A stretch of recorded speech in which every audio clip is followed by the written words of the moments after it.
हे हमारे सर्वशक्तिमान पिता परमेश्वर, हे हमारे उद्धार करता, हमें जीवन देने वाले प्रभु यीशु मसीह, और हे शांतिदायक पवित्र आत्मा, आप जो हमारा मार्गदर्शन करते हैं, पथ प्रदर्शक हैं।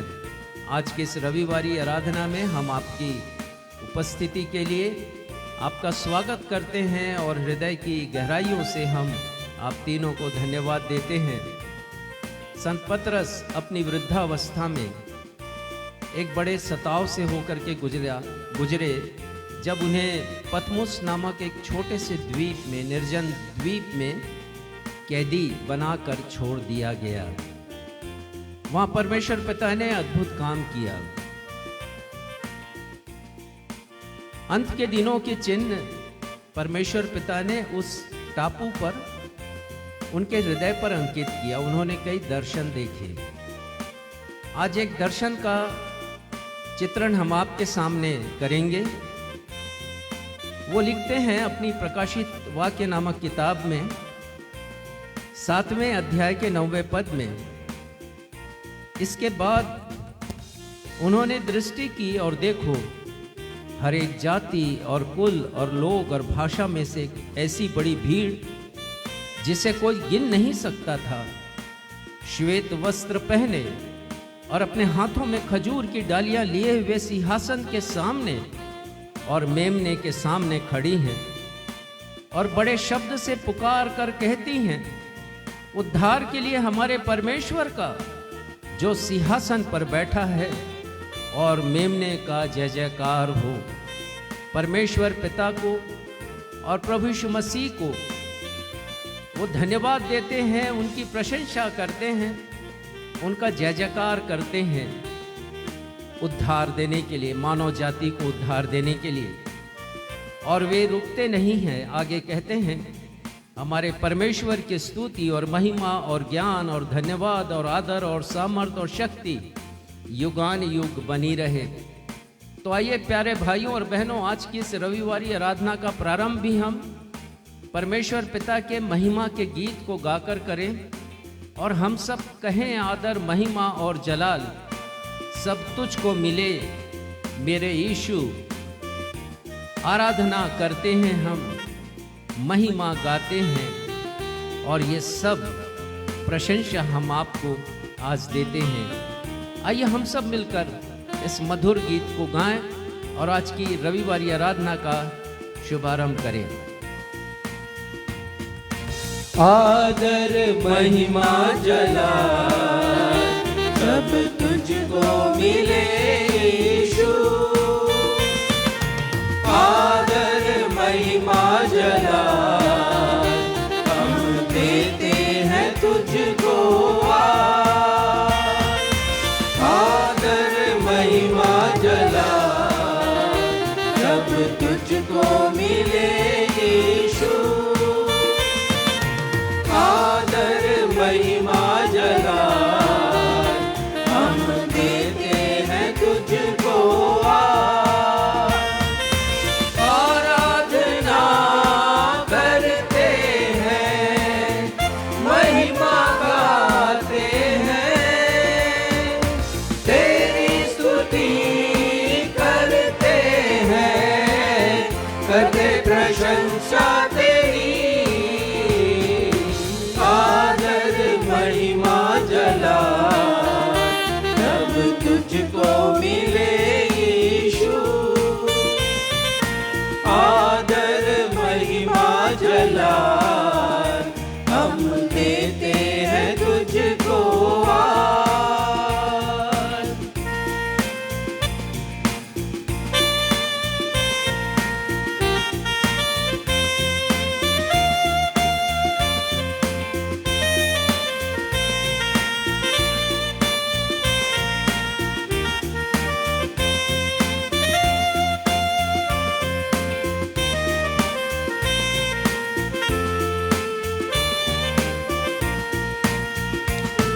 वचन में तेरे वादे जो करता है तू पूरे। वचन में तेरे वादे जो करता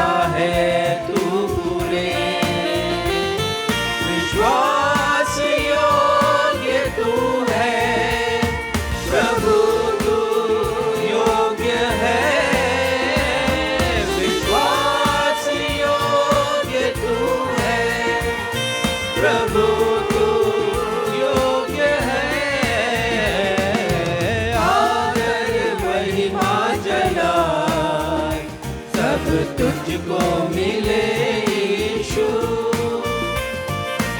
आदर महिमा जलाल हम देते हैं तुझको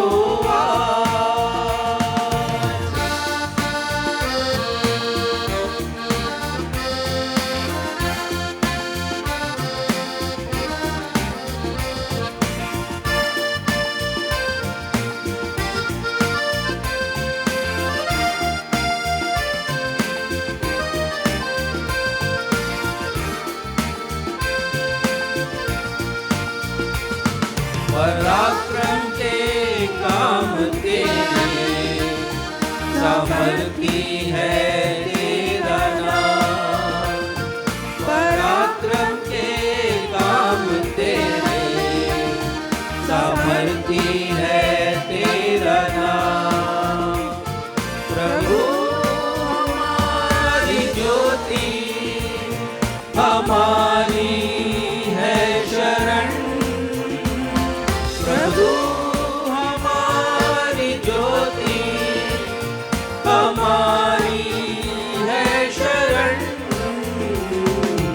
आदर महिमा जलाल सब तुझको मिले यीशु। आदर महिमा जलाल हम देते हैं तुझको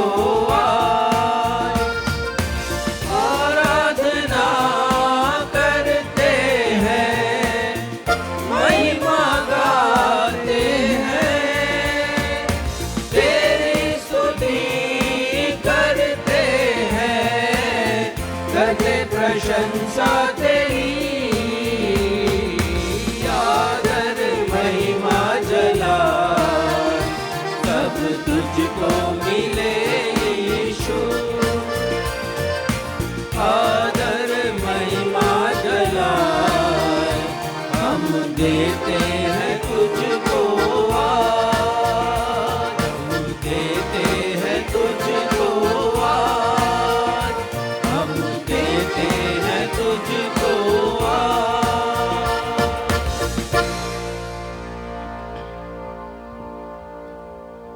नवजीवन इवेंजलिकल चर्च की 364वीं 364th ऑन एवं ऑफलाइन रविवारी आराधना में मैं क्षितिज मसीह आप समस्त प्रभु भक्तों का अपने उद्धारकर्ता प्रभु यीशु मसीह के अतुलनीय नाम में स्वागत करता हूँ एवं आप सबों को जय यीशु, यीशु सहाय, शालोम, जय मसीह की और प्रेज द लॉर्ड कहता हूँ। Praise the Lord.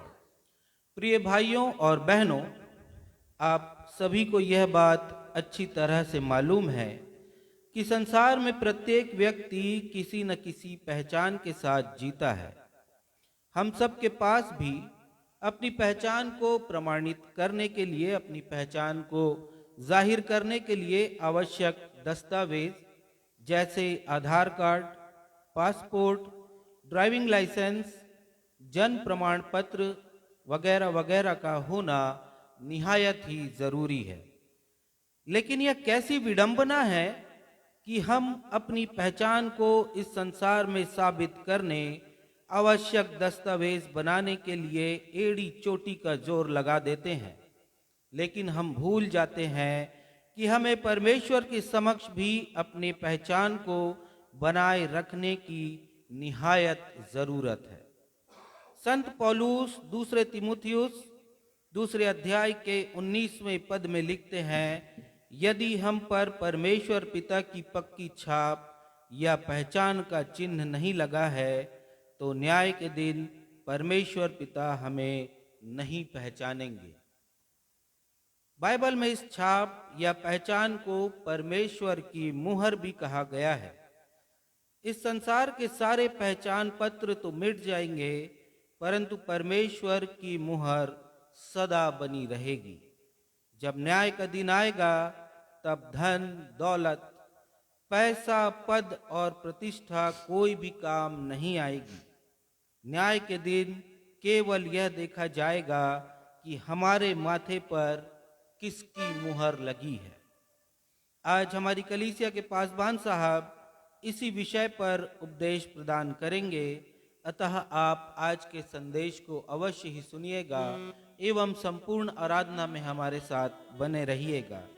आइए इस समय हम आज के संदेश से ताल्लुक रखता हुआ एक गीत अपने स्थानों पर आदर पूर्वक खड़े होकर के गाएंगे और इस गीत के शब्द हैं, चाक पर अपनी रख मुझे, रूप अपना यीशु दे मुझे, जलाल का अपने बर्तन बना।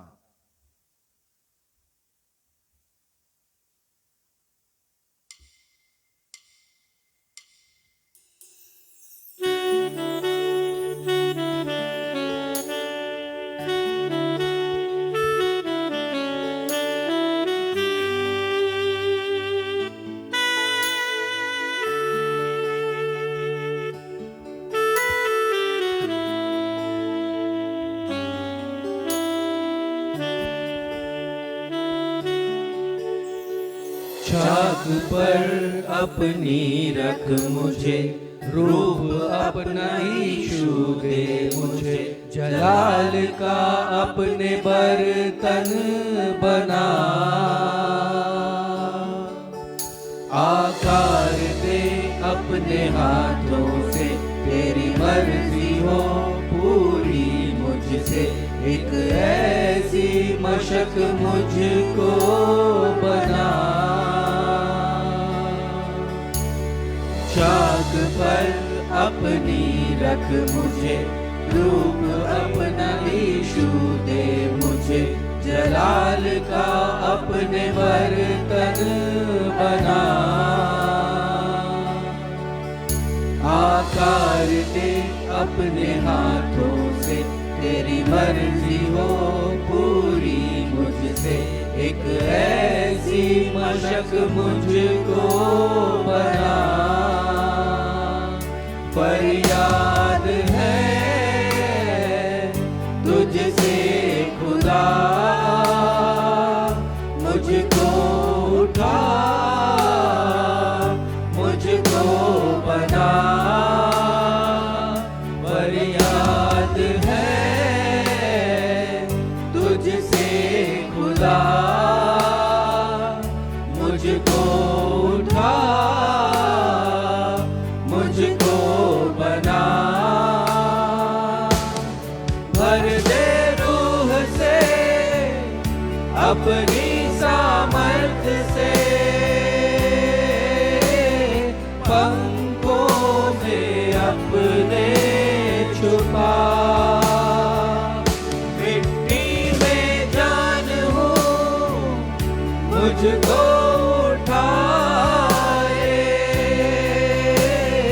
हाथों से अपने बना। भर दे रूह से अपनी सामर्थ्य से,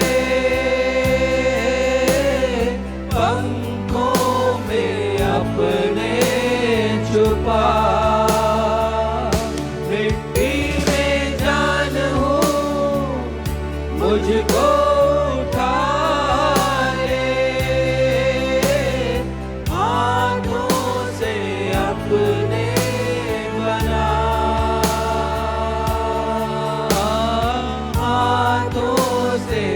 अपने बना।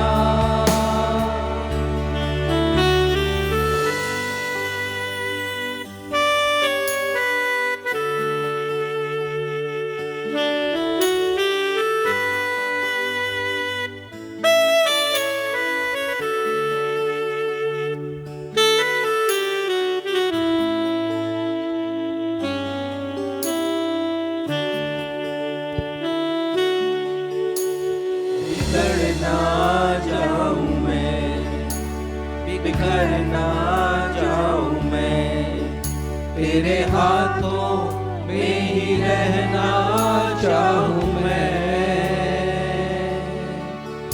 दुनिया की भीड़ में कहीं खो ना जाऊं मैं, इस भीड़ में कुचल ना जाऊं मैं, बिखर ना जाऊं मैं, बिखर ना जाऊं मैं, तेरे हाथों में ही रहना चाहूं मैं। दुनिया की भीड़ में कहीं खो ना जाऊं मैं, इस भीड़ में कुचल ना जाऊं मैं। अपने साए में मुझको छुपा, अपने हाथों से मुझको सजा, अपने साए में मुझको छुपा, अपने हाथों से मुझको सजा। भर दे रूह से अपनी सामर्थ से,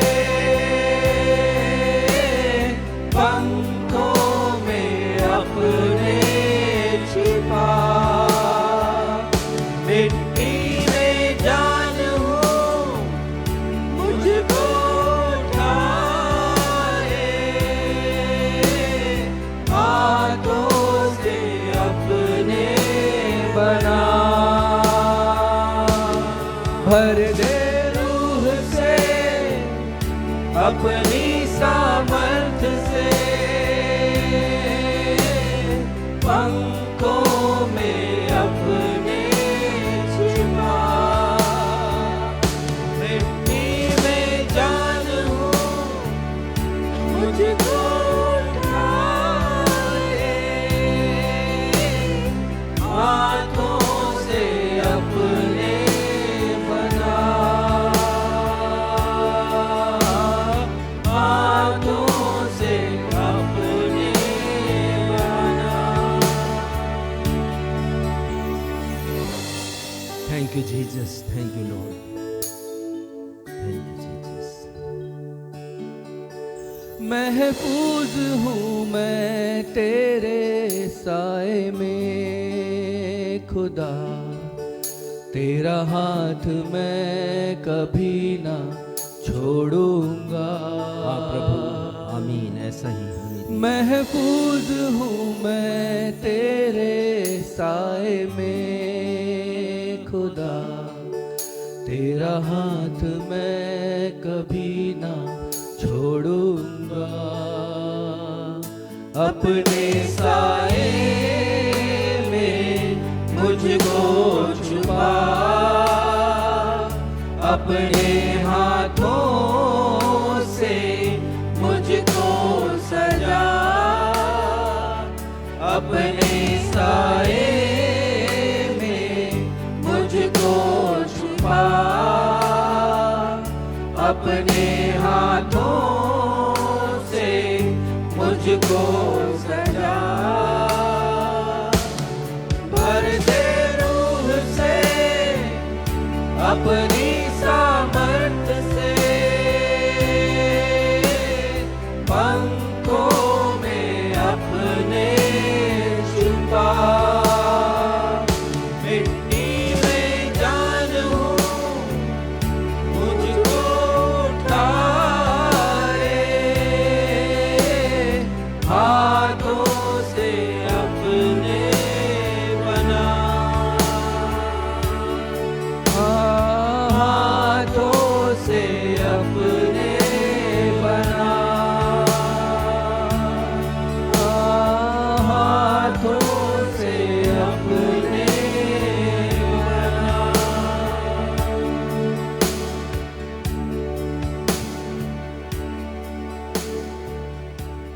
हम अपने स्थानों पर इसी रीति से आदरपूर्वक खड़े रहते हुए पवित्र शास्त्र में से आज की आराधना में लिए गए उत्तरवादी पाठ के लिए निकाल लेंगे भजन संहिता की पुस्तक अध्याय 1 पद 1 से 6, भजन संहिता अध्याय 1 पद 1 से 6, और इसे पढ़ने में अगुवाई भाई सक्षम मसीह करेंगे।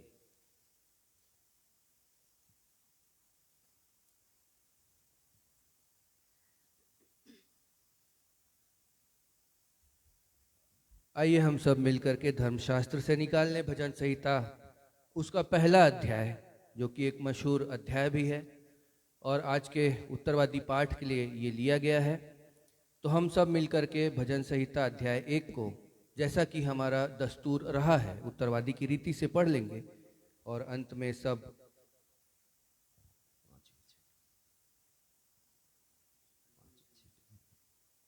पांचवें और छठवें पद को साथ में मिलकर के पढ़ लेंगे।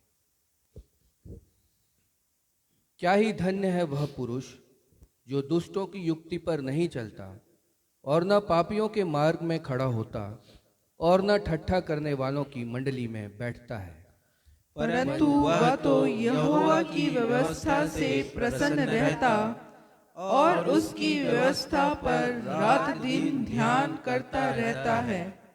वह उस वृक्ष के समान है जो बहती नालियों के किनारे लगाया गया है और अपनी ऋतु में फलता है और जिसके पत्ते कभी मुरझाते नहीं। इसलिए जो कुछ वह पुरुष करे वह सफल होता है। दुष्ट लोग ऐसे नहीं होते, वे उस भूसी के समान होते हैं जो पवन से उड़ाई जाती है। सब साथ में मिलकर के पढ़े। इस कारण दुष्ट लोग अदालत में स्थिर न रह सकेंगे और न पापी धर्मियों की मंडली में ठहरेंगे, क्योंकि यहोवा धर्मियों का मार्ग जानता है, परंतु दुष्टों का मार्ग नष्ट हो जाएगा। यह सत्य और जीवित परमेश्वर का सत्य और जीवित वचन है। परमेश्वर पिता, प्रभु यीशु मसीह और पवित्र आत्मा वचन के पढ़े जाने, सुने जाने और समझे जाने पर हम में से हर एक को अपनी बहुतायत की आशीषों से परिपूर्ण करें। हम सब कहें आमीन। आमीन। कलीसिया अपना स्थान ग्रहण करे। अब हमारी कलीसिया के पासबान साहब को अवसर होगा कि वे हम सबों को कलीसियाई सूचनाओं से अवगत कराएंगे। सूचनाओं के पश्चात वे हम सबों के लिए मध्यस्थता की प्रार्थना में अगुवाई भी करेंगे। यदि आप हमारे ऑनलाइन दर्शक जो इस समय हमसे जुड़े हुए या आने वाले समय में इस आराधना में शामिल होंगे, यदि आप लोगों के पास कोई प्रार्थना निवेदन है या आप अपनी गवाहियों को हमारे साथ प्रभु की महिमा के लिए साझा करना चाहते हैं, तो आपका स्वागत है।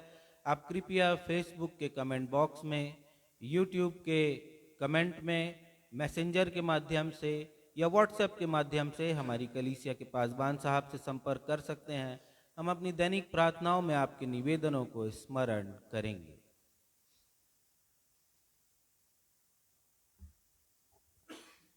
नवजीवन इवेंजलिकल चर्च की 364वीं ऑन एवं ऑफलाइन आराधना में मैं पास्टर राजेश मसीह आप समस्त प्रभु भक्तों का जो इस समय कलीसिया भवन में उपस्थित हैं या फेसबुक पर ऑनलाइन उपस्थित हैं अथवा आने वाले दिनों में जो वीडियो हम फेसबुक पर, उसके ग्रुप्स में, यूट्यूब पर, व्हाट्सएप पर और मैसेंजर पर हम भेजेंगे, उसे देखकर हमारी आज की इस रविवारी आराधना में हमारे साथ सम्मिलित होंगे। मैं आप सभी का स्वागत करता हूं और आप सभी को मैं प्रेज द लॉर्ड कहता हूं। Praise the Lord. सूचना इस प्रकार से हैं, जैसा पिछले रविवार को हमने बतलाया था कि आज से हमारी आराधना प्रातः 11 बजे प्रारंभ होगी और आज हमने 11 बजे प्रारंभ किया है। आप सभी से निवेदन है कि आप अब ट्यून कीजिए फेसबुक को। 11 बजे के पश्चात हम रविवारी आराधना लेकर आपके सन्मुख हमेशा की तरह उपस्थित होंगे। तो समय का ध्यान रखिएगा और इसकी जानकारी आप अपने समस्त प्रियजनों को भी दीजिएगा, संबंधितों को भी अवश्य दीजिएगा।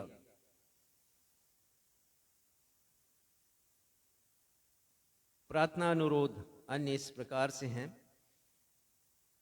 मसीही उपासकों से संबंधित अनेक याचिकाएं हाई कोर्ट और सुप्रीम कोर्ट में अभी लंबित हैं। हम इन सभी के लिए प्रार्थना करते हैं।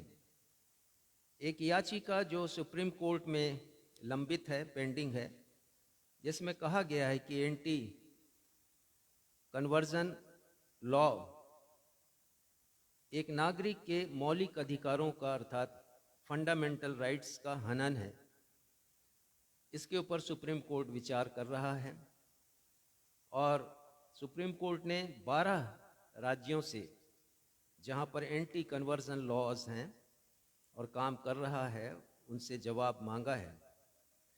इसी महीने इस प्रकरण की, इस याचिका पर पुनः सुनवाई की जाएगी और हम प्रार्थना करते हैं परमेश्वर पिता से कि इस संबंध में हम अकारण नहीं सताए जाएं और हमारे पक्ष में ये फैसला आ सके। दूसरी एक याचिका और लगाई गई है सुप्रीम कोर्ट में कि छत्तीसगढ़ के बस्तर में पादरियों एवं धर्मांतरित मसीहियों के गांव पर प्रवेश पर प्रतिबंध संबंधी नोटिस बोर्ड लगाया गया है और ये भी भारत देश के नागरिक के मूलभूत अधिकार का हनन है। परमेश्वर पिता से प्रार्थना करते हैं कि इसमें भी यथा योग्य सुनवाई हो और यथा योग्य फैसला आ सके। बिलासपुर हाई कोर्ट में गृह कलीसियाओं की वैधता संबंधी एक याचिका लंबित है। हम परमेश्वर पिता से प्रार्थना करते हैं कि इस संबंध में भी जो निर्णय है वो हमारे पक्ष में आ सके, हमारे भाई बहनों के पक्ष में आ सके। हम प्रार्थना करते हैं मिसेस अर्पणा अलेकर के लिए कि वो एक समस्या में, अभी उनके सामने एक बड़ी समस्या है उनके फैमिली के रिशफल की, और वो समस्या दूर होने पाए ये हम परमेश्वर पिता से विनती करते हैं। हम परमेश्वर पिता से प्रार्थना करते हैं अलाइना बेटी के लिए, जो हमारे एक सहयोगी मित्र मिस्टर नीरज क्षत्री की बेटी हैं, बड़ी बेटी हैं। हम धन्यवाद देते हैं कि उन्होंने अपनी थीसिस यूनिवर्सिटी में जमा की है और उनकी थीसिस एक्सेप्ट की जाए और फिर उन्हें डिग्री ग्रांट की जाए, और इसी बीच हम प्रार्थना करते हैं कि उन्हें नौकरी भी मिल सके, उनके जॉब की व्यवस्था हो सके, ताकि जो खर्च हैं वो पूरे किए जा सके। आने वाले रविवार को अर्थात 15 फरवरी को प्रभु भोज की विधि हमारी कलीसिया में संपन्न की जाएगी। वे सारे हमारे प्रभु भक्त जो अपने निवास स्थानों पर रहकर प्रभु भोज की विधि में शामिल होते हैं, आपसे अनुरोध है कि आप यथा योग्य तैयारियां पहले से कर लें। धन्यवाद के विषय इस प्रकार से हैं कि हमारी एक प्रार्थना सुनी गई। इलाहाबाद हाई कोर्ट में दिनांक 2 फरवरी 26 को एक फैसला आया और फैसला ये आया कि निजी परिसर में प्रार्थना सभा आयोजित करने के लिए अनुमति लेने की आवश्यकता नहीं है। और ये बहुत बड़ा फैसला है, केवल हमारे पक्ष में नहीं पर सभी धर्मावलंबियों के पक्ष में ये फैसला है कि उनके निवास स्थान पर नियम में रह कर के प्रार्थना सभा वे लगा सकते हैं। धन्यवाद के विषय इस प्रकार से, जो दूसरे धन्यवाद के विषय वो इस प्रकार से हैं कि धन्यवाद देते हैं परमेश्वर पिता को मिस्टर धीरज और मिसेस महिमा बघेल के लिए। उनसे सहयोग राशि हमें प्राप्त हुई है। परमेश्वर पिता की बड़ी आशीष हम उनके परिवार के लिए परमेश्वर पिता से मांगते हैं और साथ ही प्रार्थना करते हैं कि नवजात शिशु के ऊपर और माता महिमा के ऊपर, जो इन दिनों प्रसव के पश्चात अपने उपचार को ले रही हैं, उसके ऊपर परमेश्वर पिता की कृपा हो और उन्हें फास्ट रिकवरी मिले, बच्चे को भी फास्ट रिकवरी मिले और कृपा परमेश्वर की उनके परिवार पर बनी रहे। धन्यवाद देते हैं मिस्टर सक्षम और मिसेस आकांक्षा मसीह को उनके द्वारा दिए गए भेंट के लिए। परमेश्वर पिता को धन्यवाद कि भाई अश्वन के परिवार में संतान की आशीष आई है। परमेश्वर पिता की कृपा उनके परिवार पर और उस बच्चे के ऊपर, बच्चे की माँ के ऊपर बनी रहे। एक और प्रार्थना अनुरोध आया है, हम भाई वेदराम और भुवन के मध्य जो जमीन का विवाद है, वो विवाद का समाधान निकले, परमेश्वर पिता की कृपा हो, और दोनों जो आपस में उलझते रहते हैं जमीन के विवाद के कारण, वो दोनों के मध्य में भाईचारा भी स्थापित हो सके। आइए इन सारे निवेदनों को हम परमेश्वर पिता के समक्ष अपने उद्धारकर्ता प्रभु यीशु मसीह के अतुलनीय नाम में रखते हैं। हे हमारे परमेश्वर पिता, धन्यवाद देते हैं आज के दिन के लिए। आज का दिन हम सभी के लिए बहुत महत्वपूर्ण है, क्योंकि इस दिन हम आपकी समीपी में आपके चरणों पर बैठते हैं। पिता, हम भजन गाकर आपकी महिमा करते हैं, ठीक ऐसे ही जैसे स्वर्ग में हमने अभी पढ़ा कि स्वर्गदूत और वे सारे लोग जो कि उद्धार प्राप्त किए हुए हैं और जो सिंहासन के समक्ष हैं, वे सब महिमा करते हैं। उनके महिमा के शब्दों के साथ हम भी अपने शब्द मिलाते हैं, अपने स्वर मिलाते हैं और आपकी महिमा करते हैं।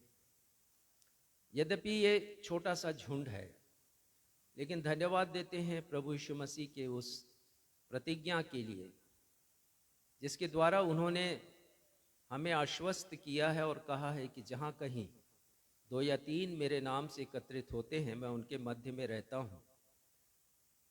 पिता, हम धन्यवाद देते हैं कि आप वहाँ पर भी हैं, प्रभु यीशु मसीह वहाँ पर भी हैं जहाँ पर ऑनलाइन की ये सेवा पहुँच रही है। भिन्न भिन्न घरों में लोग एकत्रित हैं और पिता इस आराधना में वे शामिल हैं। हम आपकी प्रशंसा करते हैं पिता कि आप अपनी प्रतिज्ञाओं को पूरा करने वाले परमेश्वर हैं और आपकी प्रतिज्ञाएं हाँ और आमीन में होती हैं। हम आपकी उपस्थिति को अपने मध्य में महसूस कर सकते हैं उन गीतों के द्वारा जिसे अभी हमने गाया, वचन का पाठ जो अभी पढ़ा जाएगा और वचन जिससे हमें आज का आत्मिक मन्ना मिलेगा। पिता, आपकी उपस्थिति से ये संभव होगा। हम धन्यवाद देते हैं। अपने उन सारे निवेदनों के लिए हम प्रार्थना करते हैं, विशेषकर ऐसे प्रत्येक प्रकरण जो हम सब मसीहियों से संबंधित हैं। प्रार्थना करते हैं पिता कि उनका परिणाम हम सभी के पक्ष में आ सके, सत्य की विजय हो और असत्य पराजित हो। पिता, ये हमारी प्रार्थना है। हम ये जानते हैं पिता कि अंत के दिन है और सताव से होकर गुजरना है, लेकिन अंततः विजय प्रभु यीशु मसीह की ही है। वे ही विजयी होंगे, ये हमारा विश्वास है। पिता, अन्य निवेदन जो अभी हमने पढ़े हैं विश्वास के साथ आपके सिंहासन के समक्ष रखते हैं। आपकी कृपा चाहते हैं पिता, अपनी कृपा दृष्टि बना कर रखिएगा और जैसी जिनकी समस्याएं हैं उसे दूर कीजिएगा और जैसी जिसकी आवश्यकता है उसे पूरा कीजिएगा। साथ ही पिता, प्रत्येक उन लोगों के लिए धन्यवाद देते हैं जिनके नाम अभी हमने पढ़े हैं। आपकी कृपा सब पर बनी रहे और हमारे जितने भी दर्शक हैं पिता, आपकी समीपी में ही पाए जाएं, आपकी करीबी में पाए जाएं, आपकी सहभागिता बना करके रखें और ये सहभागिता कभी टूटे नहीं। हम समझ लें पिता, जैसा उत्तरवादी के पाठ में हमने पढ़ा है कि हम हमेशा उस भूमिका में रहें जो एक धर्मी की भूमिका है आपकी दृष्टि में, और दुष्टों के समान व्यवहार हम ना करें। हमारी सोच, हमारी विचारधारा उनके समान ना हो, परंतु आपके वचन के अनुरूप हो सके, ये हमारी प्रार्थना है। आगे की आराधना को हम आपके सामर्थी हाथों में सौंपते हैं और अपनी इस प्रार्थना को आपके बेटे हमारे उद्धारकर्ता प्रभु यीशु मसीह के नाम से मांगते हैं। सुनिए और स्वीकार कीजिए। हम सब कहें आमीन। आमीन। प्रभु की प्रार्थना भी हम सब मिलकर करेंगे। हे हमारे हमारे पिता, पिता आप जो स्वर्ग में हैं, आपका नाम पवित्र माना जाए, आपका राज्य आए, आपकी इच्छा जैसे स्वर्ग में पूरी होती है वैसे हमारी पर भी पूरी हो। हमारे दिन भर की रोटी आज हमें दीजिए, और जैसे हमने अपने अपराधियों को क्षमा किया है वैसे ही हमारे अपराधों को क्षमा कीजिए। हमें परीक्षा में नहीं लाइए बल्कि बुराई से बचाइए, क्योंकि राज्य, पराक्रम और महिमा सदा आपके हैं। आमीन।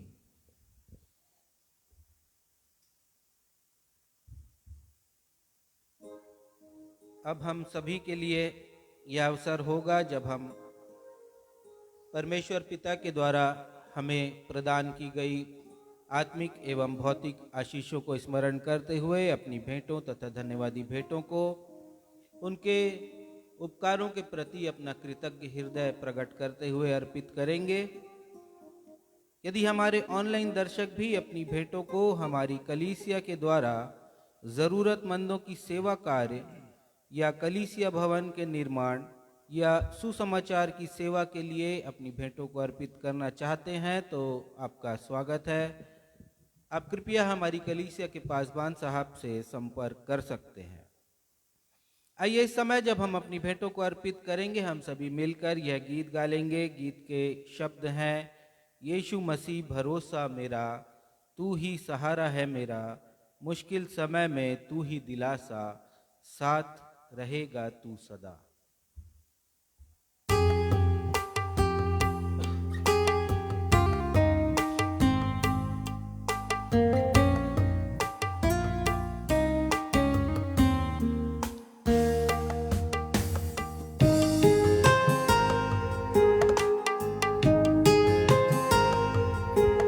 जी हाँ प्यारे भाइयों और बहनों, जीवन के उतार और चढ़ाव में, दुख और सुख में प्रभु यीशु मसीह ही हमारा भरोसा है।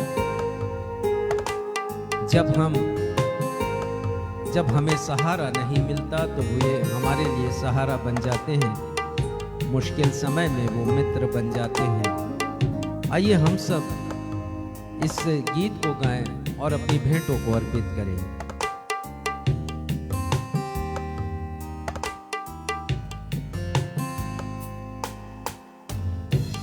यीशु मसीह भरोसा मेरा, तू ही सहारा है मेरा, मुश्किल समय में तू ही दिलासा, साथ रहेगा तू सदा। यीशु मसीह भरोसा मेरा, तू ही सहारा है मेरा, मुश्किल समय में तू ही दिलासा, साथ रहेगा तू सदा। करुणा भलाई तेरी सदा रहेगी मुझ पर,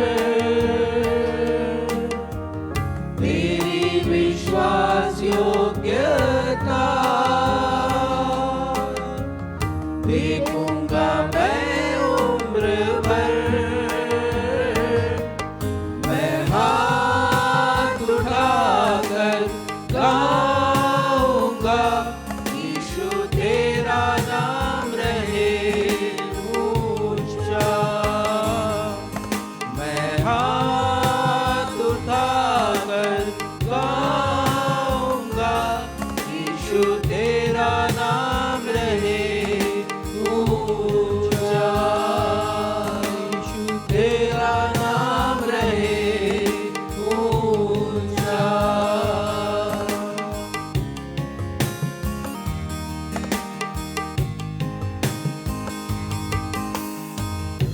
मौत से है बचाया तूने, जीवन नया है दे दिया।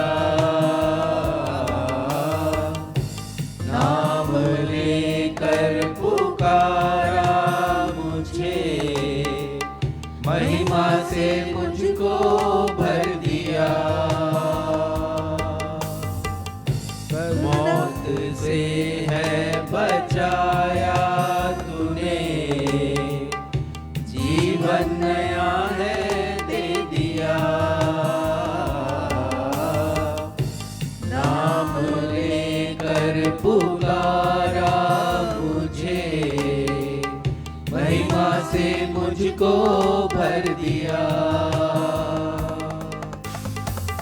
करुणा भलाई तेरी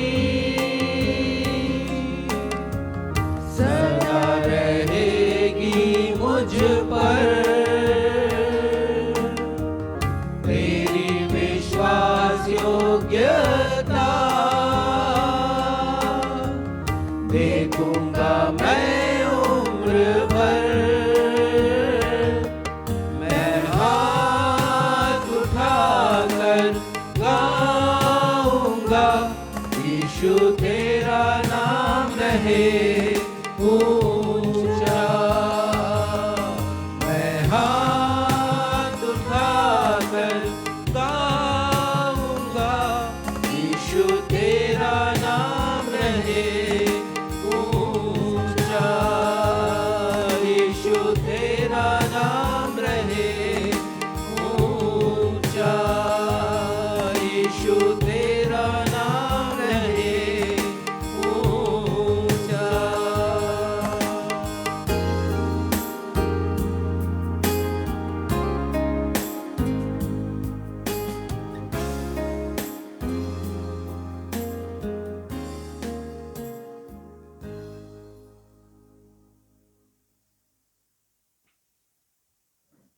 आइए इन भेंटों को परमेश्वर पिता के चरणों में अर्पित करेंगे। हम सभी प्रार्थना में जाएंगे। जीवित अनुग्रहकारी पिता परमेश्वर, धन्यवाद और आदर और महिमा के साथ प्रेम पिता पूरी दीनता के साथ आपके चरणों पर हम आते प्रेम पिता, अपने हृदय को नम्र और कोमल करते हुए, क्योंकि हमारा हृदय आपके उपकारों से जो आपने हम पर किए प्रेम पिता उसके प्रति धन्यवाद से भरा हुआ है। यह सच है प्रेम पिता कि हमारी हर एक दी हुई सांस आपका उपकार है, आपकी करुणा है जो हम पर बरसती है प्रेम पिता।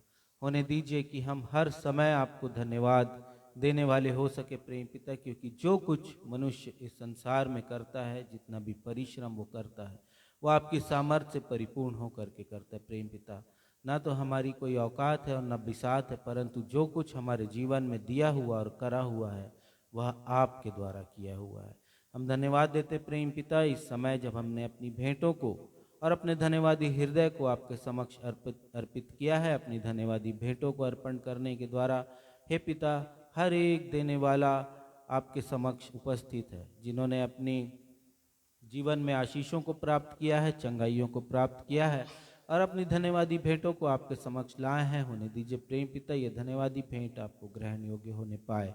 हम प्रार्थना और विनती करते हैं जिन भाइयों बहनों ने अपनी कमी और घटियों में से आपको स्मरण करते हुए अपनी भेंटों को दिया है प्रेम पिता, उनके जीवन के लिए आपके पास जो योजना है प्रेम पिता वो लागू हो, ताकि वे भी आपके द्वारा आशीषित और फलवंत होने वाले हो सके प्रेमी पिता। इन भेंटों को आपका स्पर्श मिले ताकि ये कलीसिया के द्वारा किए जा रहे सुसमाचार की सेवकाई के लिए, आसक्त लोगों की सेवा के लिए और कलीसिया भवन के निर्माण के लिए बहुतायत के साथ उपयोग में लाई जाने वाली हो। शेष आराधना में आपकी उपस्थिति चाहते प्रेम पिता हमारे साथ बने रहिए। इस छोटी सी विनती को अपने उद्धारकर्ता प्रभु यीशु के मधुर और मीठे नाम से मांग लेते हैं, आमीन आमीन। पवित्र शास्त्र बाइबल से पाठों के पठन का समय है। पहला पाठ जो पुराने नियम से लिया गया, यहेजकेल नबी की पुस्तक अध्याय 9 पद 4 से 6। यहेजकेल अध्याय 9 पद 4 से 6। इसे पढ़ने में अगुवाई श्रीमती बीना मसीह करेंगी। दूसरा पाठ जो नए नियम से लिया गया है, प्रकाशित वाक्य अध्याय 7 पद 9 से 12। प्रकाशित वाक्य अध्याय 7 पद 9 से 12। इसे पढ़ने में अगुवाई बहन आकांक्षा मसीह करेंगी।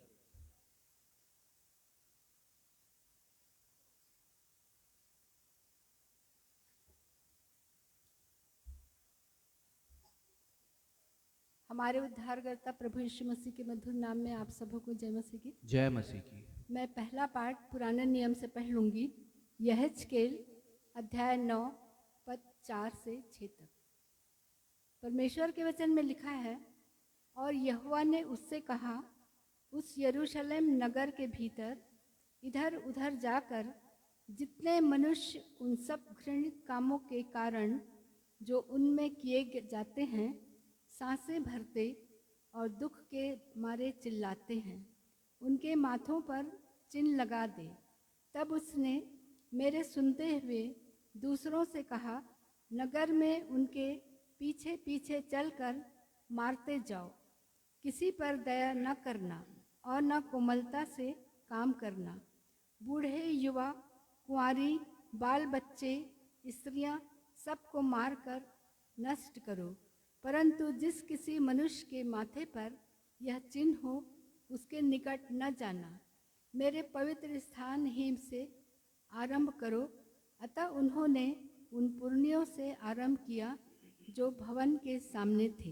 यह परमेश्वर का जीवित सत्य वचन है। परमेश्वर इस वचन को हमारे जीवन में आत्मसात करें और हम इस पर चल सकें। हम सब कहें आमीन। आमीन।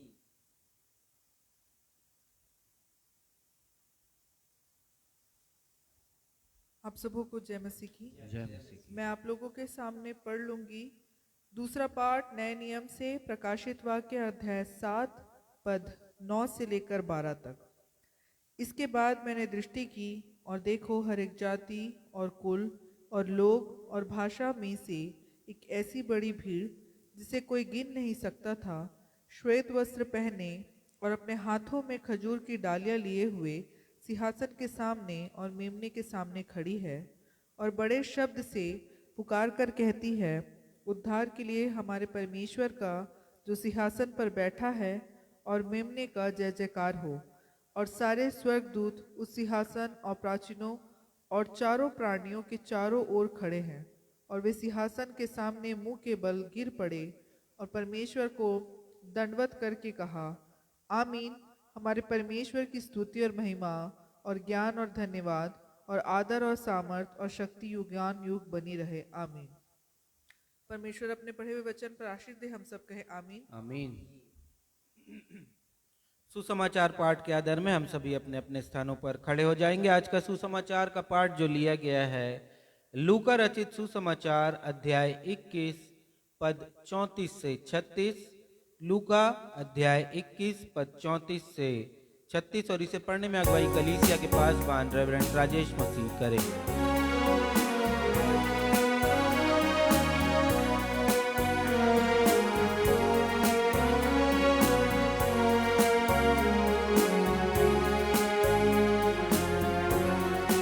आज का सुसमाचार का पाठ लूका रचित सुसमाचार उसका 21वां अध्याय पद संख्या 34, 35 और 36। प्रभु यीशु मसीह ने 21वें अध्याय में अंत के दिनों की भविष्यवाणी की है। अनेक चिन्हों का वर्णन उन्होंने किया है और हमें हिदायत दी है, जिसे अभी आपके सामने मैं पढ़ूंगा। प्रभु यीशु मसीह कहते हैं, इसलिए सावधान रहो, ऐसा ना हो कि तुम्हारे मन खुमार और मतवालेपन और इस जीवन की चिंताओं से सुस्त हो जाएं और वह दिन तुम पर फंदे की नाई अचानक आ पड़े, क्योंकि वह दिन सारी पृथ्वी के रहने वालों पर इसी प्रकार आ पड़ेगा। इसलिए जागते रहो और हर समय प्रार्थना करते रहो कि तुम इन सब आने वाली घटनाओं से बचने और मनुष्य के पुत्र के सामने खड़े होने के योग्य बनो। ये प्रभु यीशु ख्रिस्ट का सुसमाचार है। हे प्रभु यीशु ख्रिस्ट, आपके नाम की महिमा हो। हम सब कहें आमीन। आमीन। कलीसिया अपना स्थान ग्रहण करे। अब हम सभी के लिए यह सुनहरा समय होगा जब हम जीवित परमेश्वर के जीवित वचन, जीवित कलाम से हमारी कलीसिया के पासबान और परमेश्वर के अभिषिक्त दास रेवरेंड राजेश मसीह के द्वारा एक अर्थपूर्ण, प्रेरणादायक एवं चुनौतीपूर्ण संदेश को सुन लेंगे। और आज के संदेश का विषय है, क्या आपके माथे पर जीवित परमेश्वर की मुहर लग चुकी है? Has the seal of living God been placed on your forehead? लेकिन इससे पहले कि हम आज का संदेश सुने, आइए हम सभी मिलकर एक गीत गाएं जो आज के संदेश से ताल्लुक रखता है। और इस गीत के शब्द हैं, ईश्वर तेरे समीप मैं पहुँचूं, हो क्रूस वह द्वार भी जिसमें रहूं, जिससे उठूं। और यदि आपके पास मेनोनाइट की गीत किताब है तो मेनोनाइट की गीत किताब और मसीही गीत संग्रह में यह गीत संख्या है 363 363। जी हाँ प्यारे भाइयों बहनों, यदि हमारे जीवन का लक्ष्य ये नहीं है कि हम परमेश्वर के पास पहुँचे, हम स्वर्ग में पहुँचे, तो हमारा मसीही जीवन व्यर्थ है। हमारा मसीही कहलाने का कोई महत्व नहीं, कोई मूल्य नहीं। इसलिए चाहे दुख हो, सताव हो, कैसा भी कठिन समय क्यों ना हो, हमारा एक ही लक्ष्य हो कि मैं प्रभु के पास पहुँचूं।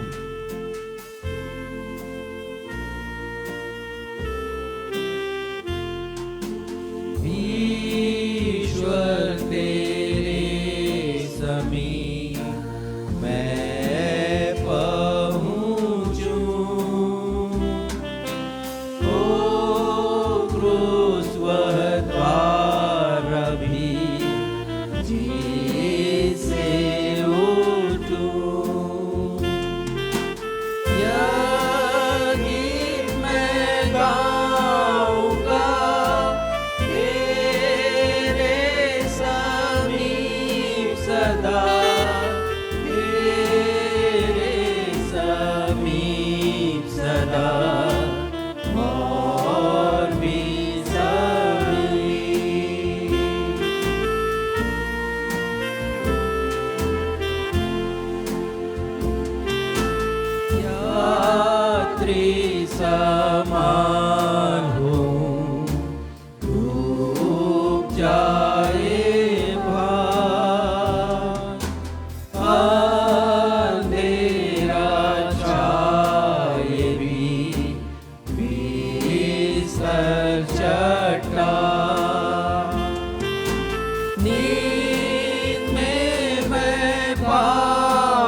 आपको स्मरण दिलाना चाहता हूं मैं कि पिछले रविवार से हम प्रकाशित वाक्य के 7वें अध्याय पर मनन कर रहे हैं।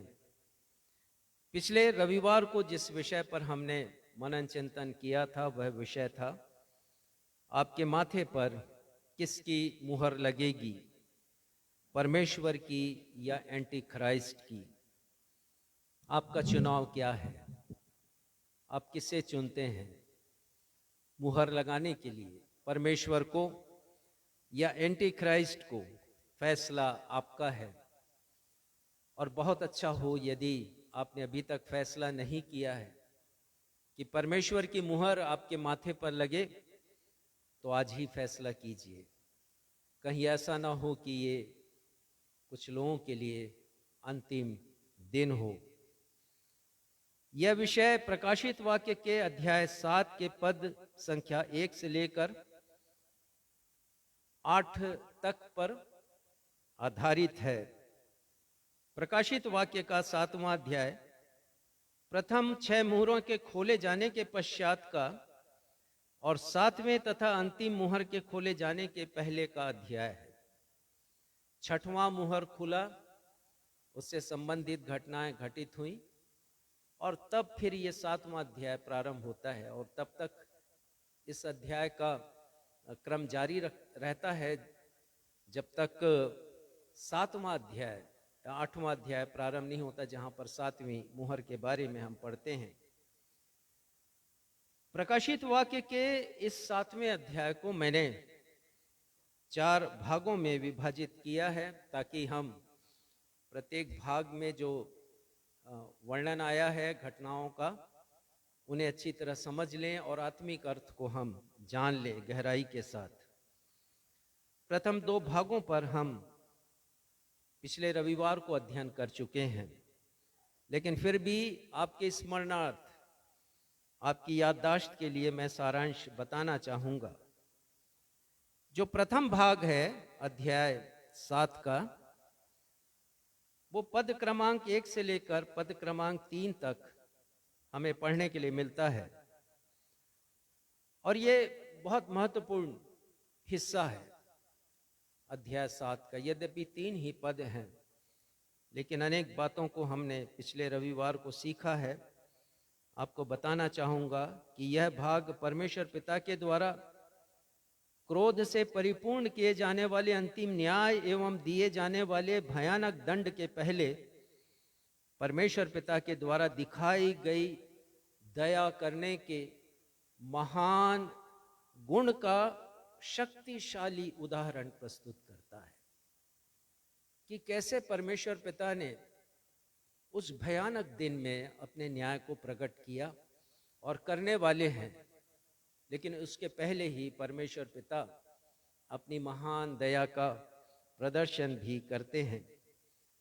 एक और परमेश्वर पिता 4 स्वर्गदूतों को पृथ्वी के चारों कोनों पर खड़ा कराकर पृथ्वी, समुद्र और पेड़ों पर बहने वाली हवा को रोककर पृथ्वी पर भयानक तबाही लाने का आदेश चारों स्वर्गदूतों को देते हैं, जो पृथ्वी के 4 कोनों पर उत्तर, दक्षिण, पूरब, पश्चिम पर खड़े हैं। आदेश है कि हवा को रोक लो कि समुद्र पर, पृथ्वी पर और पेड़ों पर, जंगलों पर वो ना चले। वहीं दूसरी ओर परमेश्वर पिता 5वें स्वर्गदूत को भेजकर पृथ्वी, समुद्र और पेड़ों पर आने वाली तबाहियों की योजना को क्रियाशील होने से रोक देते हैं। परमेश्वर पिता की ये दया है। वो कहते हैं 5वें स्वर्गदूत को कि रोक लो, हवा को अभी बहने दो। इस मध्य परमेश्वर पिता ने अपनी महान दया को प्रकट करते हुए महाक्लेश काल के सच्चे और चुने हुए दासों, सेवकों के माथों पर अपनी मुहर लगाने की आज्ञा दी है। जीवित परमेश्वर की मुहर। ये पहला भाग था। पिछले सप्ताह, पिछले रविवार को हमने इसके ऊपर मनन किया, पद क्रमांक 1 से 3 तक। दूसरा भाग जिसके ऊपर हमने मनन किया वो पद क्रमांक 4 से पद क्रमांक 8 तक पाया जाता है। पिछले रविवार इस भाग पर गौर करते हुए हमने सीखा था कि इज़राइल के 12 गोत्रों के 1,44,000 संतानों के माथे पर जीवित परमेश्वर के मुहर लगाए जाने की आज्ञा परमेश्वर पिता देते हैं। हर गोत्र में से 12,000, 12 गोत्र और कुल संख्या है 1,44,000 इज़राइल के संतानों के ऊपर अनेक पीढ़ियों के पश्चात महाक्लेश काल में उनके माथे पर परमेश्वर, जीवित परमेश्वर की मुहर लगाई जाती है। इस अद्भुत घटना पर मनन करते हुए हमने 2 प्रश्नों पर गौर किया था। पहला प्रश्न तो ये था कि जब यहूदियों ने हमारे निर्दोष प्रभु यीशु मसीह पर झूठे आरोप लगाकर उन्हें क्रूस पर चढ़वाकर मर्मांतक पीड़ा देकर मार डाला, यहूदियों ने ही किया ये। प्रभु यीशु मसीह निर्दोष थे। एक पद निकालिए और देखेंगे हम इसे, मत्ती 27 और उसका 25वां पद। जब पिलातुस ने कोई दोष नहीं पाया, एक बार नहीं 3 बार उन्होंने कहा कि मैं इस पुरुष में कोई दोष नहीं पाता कि उसे सजाए मौत क्रूस पर दी जाए। और फिर वो अपना हाथ धोते हैं और कहते हैं कि मैं इस व्यक्ति के, इस पुरुष के लहू से अपने हाथ को धोता हूं, सबके सामने धोया भी। ऐसे समय में यहूदियों ने क्या कहा था, पढ़िएगा मत्ती 27 उसका 25वां पद। सब लोगों ने उत्तर दिया, इसका लहू हम पर और हमारी संतान पर हो। उन लोगों ने उत्तर दिया पिलातुस को कि इसका लहू हम पर और हमारी संतानों के ऊपर हो। एक लंबा इतिहास है यहूदियों का, और वो लंबा इतिहास परमेश्वर के दंड का प्रतीक है। कितने बार वो अपने देश से निर्वासित हुए, अनेक देशों में फैले, और खासकर हिटलर के समय हम पढ़ते हैं 60 लाख यहूदियों को गैस चेंबर में विषैली गैस के द्वारा मार दिया गया, सताया गया, उन्हें भोजन नहीं दिया जाता था। कड़ी ठंड में जब स्नोफॉल होता था, बर्फ पड़ती थी, तब पहनने के लिए, कपड़े ओढ़ने के लिए उन्हें पर्याप्त वस्त्र नहीं दिए जाते थे। ऐसी उनकी मृत्यु हुई, काल कलवित, बहुत दुखों से भरा इतिहास, केवल इस बात के कारण क्योंकि यहूदियों ने कहा कि इसका लहू और उसका दंड हम पर और हमारी संतान के ऊपर हो। फिर कभी हम विस्तार से चर्चा करेंगे उन दुखों के बारे में जैसे यहूदियों ने पाया है। और जब उनकी संतानों ने आज तक मसीह को मसाया की मान्यता नहीं दी, उन्होंने माना ही नहीं कि यही सच्चा मसीह है। आज भी वो मानते हैं कि वो झूठा, पाखंडी और फरेबी यीशु है जो मसीह बनकर आ गया था। हम तो सच्चे मसीहा की प्रतीक्षा आज भी कर रहे हैं, उनकी ये मान्यता है। तो प्रश्न ये था कि क्यों परमेश्वर पिता ने इज़राइल के संतानों पर, जो वर्तमान में यहूदी कहलाए जाते हैं, उनके माथे पर सुरक्षा का मुहर, परमेश्वर का मुहर, परमेश्वर की पहचान, परमेश्वर के छाप को लगाने की आज्ञा दी? क्यों दी परमेश्वर ने? और दूसरा प्रश्न था, परमेश्वर पिता ने सिर्फ 1,44,000 यहूदियों के माथे के ऊपर इस मुहर को लगाने की आज्ञा दी, लेकिन प्रश्न यह है कि हम मसीहियों के माथे पर मुहर कब लगाई जाएगी, कब लगाई जाएगी हमारे माथे के ऊपर? और वो मुहर लगाई भी गई है या नहीं लगाई गई है? हम क्या सोचते हैं इसके बारे में? या नहीं लगाई गई है तो कब लगाई जाएगी? तो ये जो 2 प्रश्न है बहुत ही महत्वपूर्ण प्रश्न है। आपने यदि पिछले रविवार के संदेश को नहीं सुना है तो अवश्य सुनिएगा, आपको इन प्रश्नों के उत्तर मिलेंगे और अनेक अद्भुत जानकारियां आपको मिलेंगी। और इस वीडियो को बहुत से लोगों ने देखा है, लाइक किया है, अपने अपने कमेंट्स उन्होंने भेजे हैं।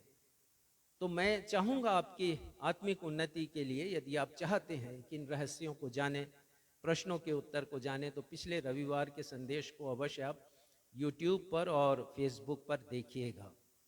और सिर्फ देखिएगा नहीं, परंतु उसे शेयर भी कीजिएगा अपने प्रियजनों के साथ, लाइक कीजिएगा और कमेंट्स भी, हमारे प्रोत्साहन के लिए, हमारे प्रोत्साहन के लिए, हमारे घमंड के लिए नहीं, हमारे प्रोत्साहन के लिए हम यही चाहते हैं आपसे।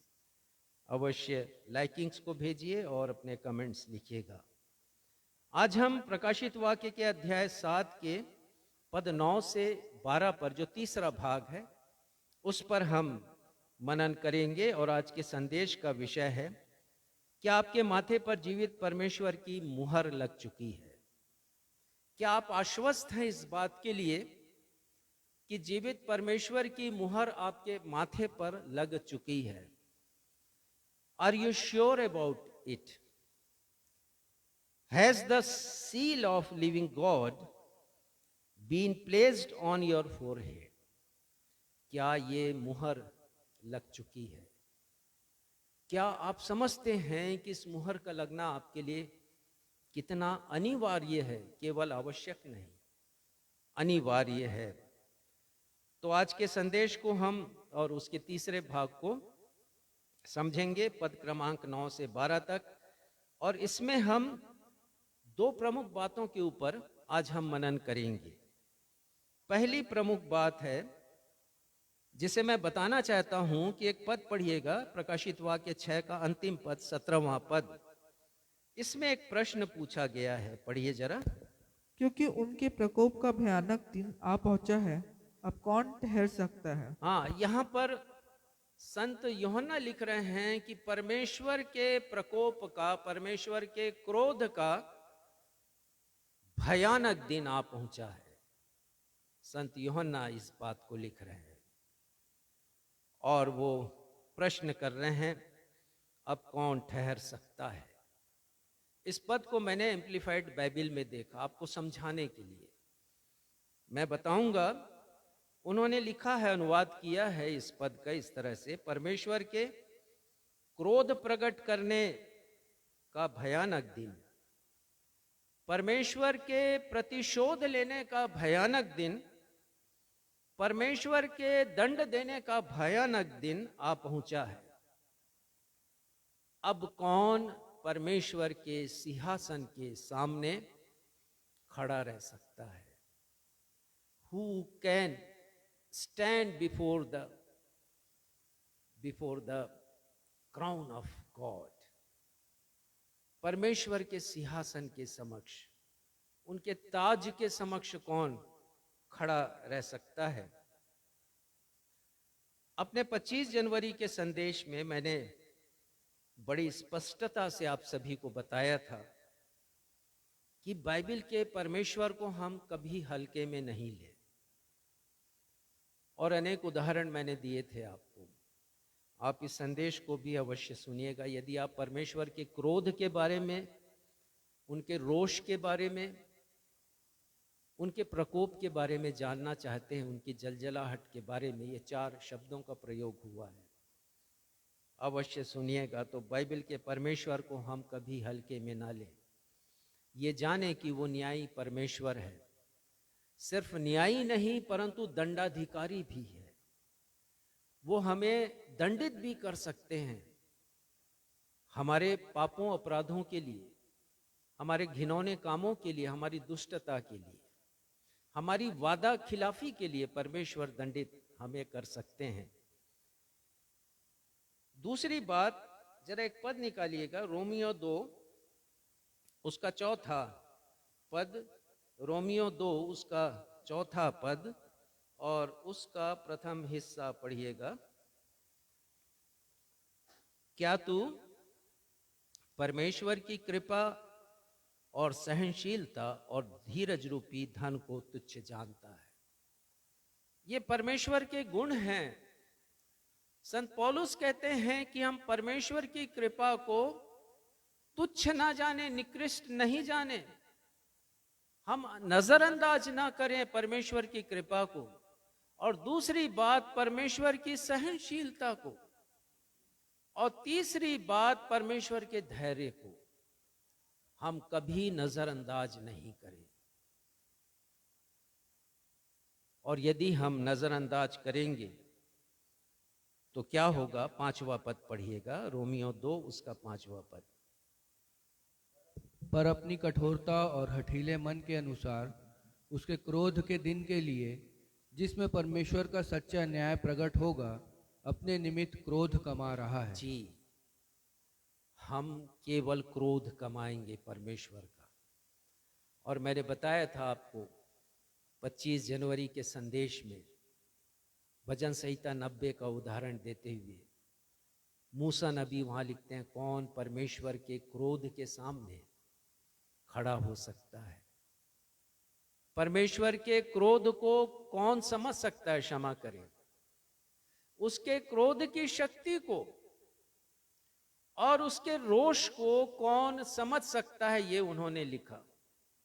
और वो हमारे लिए लिखते हैं 12वें पद में कि हमको दिन गिनने की समझ दे, हमें बुद्धिमता दे, हम समझ सकें परमेश्वर के क्रोध को, जिनके हाथों में हमें नष्ट करने का और दंड देने का अधिकार है। परमेश्वर के न्याय और दंड को हम हल्के में कभी ना लें। एक पद देखिएगा इब्रानी की किताब से 10वां अध्याय उसका 31वां पद। इब्रानी 10:31 वर्ष हम पढ़ेंगे। जीवते परमेश्वर के हाथों में पड़ना भयानक बात है। जीवित परमेश्वर के हाथों में पड़ना ये छोटी मोटी बात नहीं है, वो भयानक बात है। हमें समझने की आवश्यकता है। इस दुनिया में यदि किसी बाहुबली के हाथ में पड़ जाएं तो बच सकते हैं, परमेश्वर के हाथ से हम कभी भी नहीं बचेंगे। भयानक बात है। इसी के 12वें अध्याय के 29वें पद को पढ़िएगा। 12वें अध्याय के 29वें पद को जल्दी से पढ़िए। क्योंकि हमारा परमेश्वर भस्म करने वाली आग हमारा परमेश्वर भस्म करने वाली आग है। हमारा परमेश्वर भस्म करने वाली आग है। और हम समझ सकें इस भयावहता को कि हमें परमेश्वर के क्रोध से बचना है। परमेश्वर पिता के क्रोध के भयानक दिन में आज जो हमने उत्तरवादी पाठ पढ़ा है वो भी बहुत प्यारा पाठ है। हम निकाल लें भजन संहिता 1 को। और मैं बता रहा हूं कि परमेश्वर पिता के क्रोध के भयानक दिन में दुष्ट लोग परमेश्वर के सिंहासन के समक्ष खड़े नहीं रह पाएंगे। भजन संहिता उसका 1 अध्याय और 5वां पद उसका प्रथम हिस्सा पढ़िए। इस कारण दुष्ट लोग अदालत में स्थिर परमेश्वर न रह की सकें। अदालत में, इस दुनिया की अदालत में तो दुष्ट ही टिक पाते हैं, खड़े रह पाते हैं। उनके पास बहुत धन है, उनके पास सामर्थ्य है और वो खड़े रह पाते हैं इस दुनिया की अदालतों में। लेकिन ये भजनकार परमेश्वर की अदालत के बारे में लिख रहे हैं। इंग्लिश में आया है NIV बाइबल में, Therefore the wicked will not stand in the judgment seat of God। जो दुष्ट लोग हैं परमेश्वर के जजमेंट के सामने, उनके जजमेंट सीट के सामने खड़े नहीं रह पाएंगे। और उसके बाद क्या लिखा है, आगे का पद पढ़िएगा। और ना पापी धर्मियों की मंडली में ठहरेंगे। पापी धर्मियों की मंडली में नहीं ठहर पाएंगे। ये कौन सी मंडली है, कहां पर है ये धर्मियों की मंडली, इसे भी हम अभी देखेंगे। अंग्रेजी में आया है धर्मियों की सभा में, क्षमा करें, हिंदी में, अंग्रेजी में आया असेंबली ऑफ राइचस। ये पृथ्वी पर की नहीं, स्वर्ग का के दर्शन की बात भजनकार यहाँ पर लिख रहे हैं। पापी धर्मियों की मंडली में, ये धर्मियों की मंडली कहाँ पर है? 7वें अध्याय के 9वें पद में हम पढ़ते हैं। प्रकाशित वाक्य का 7वां अध्याय 9वां पद।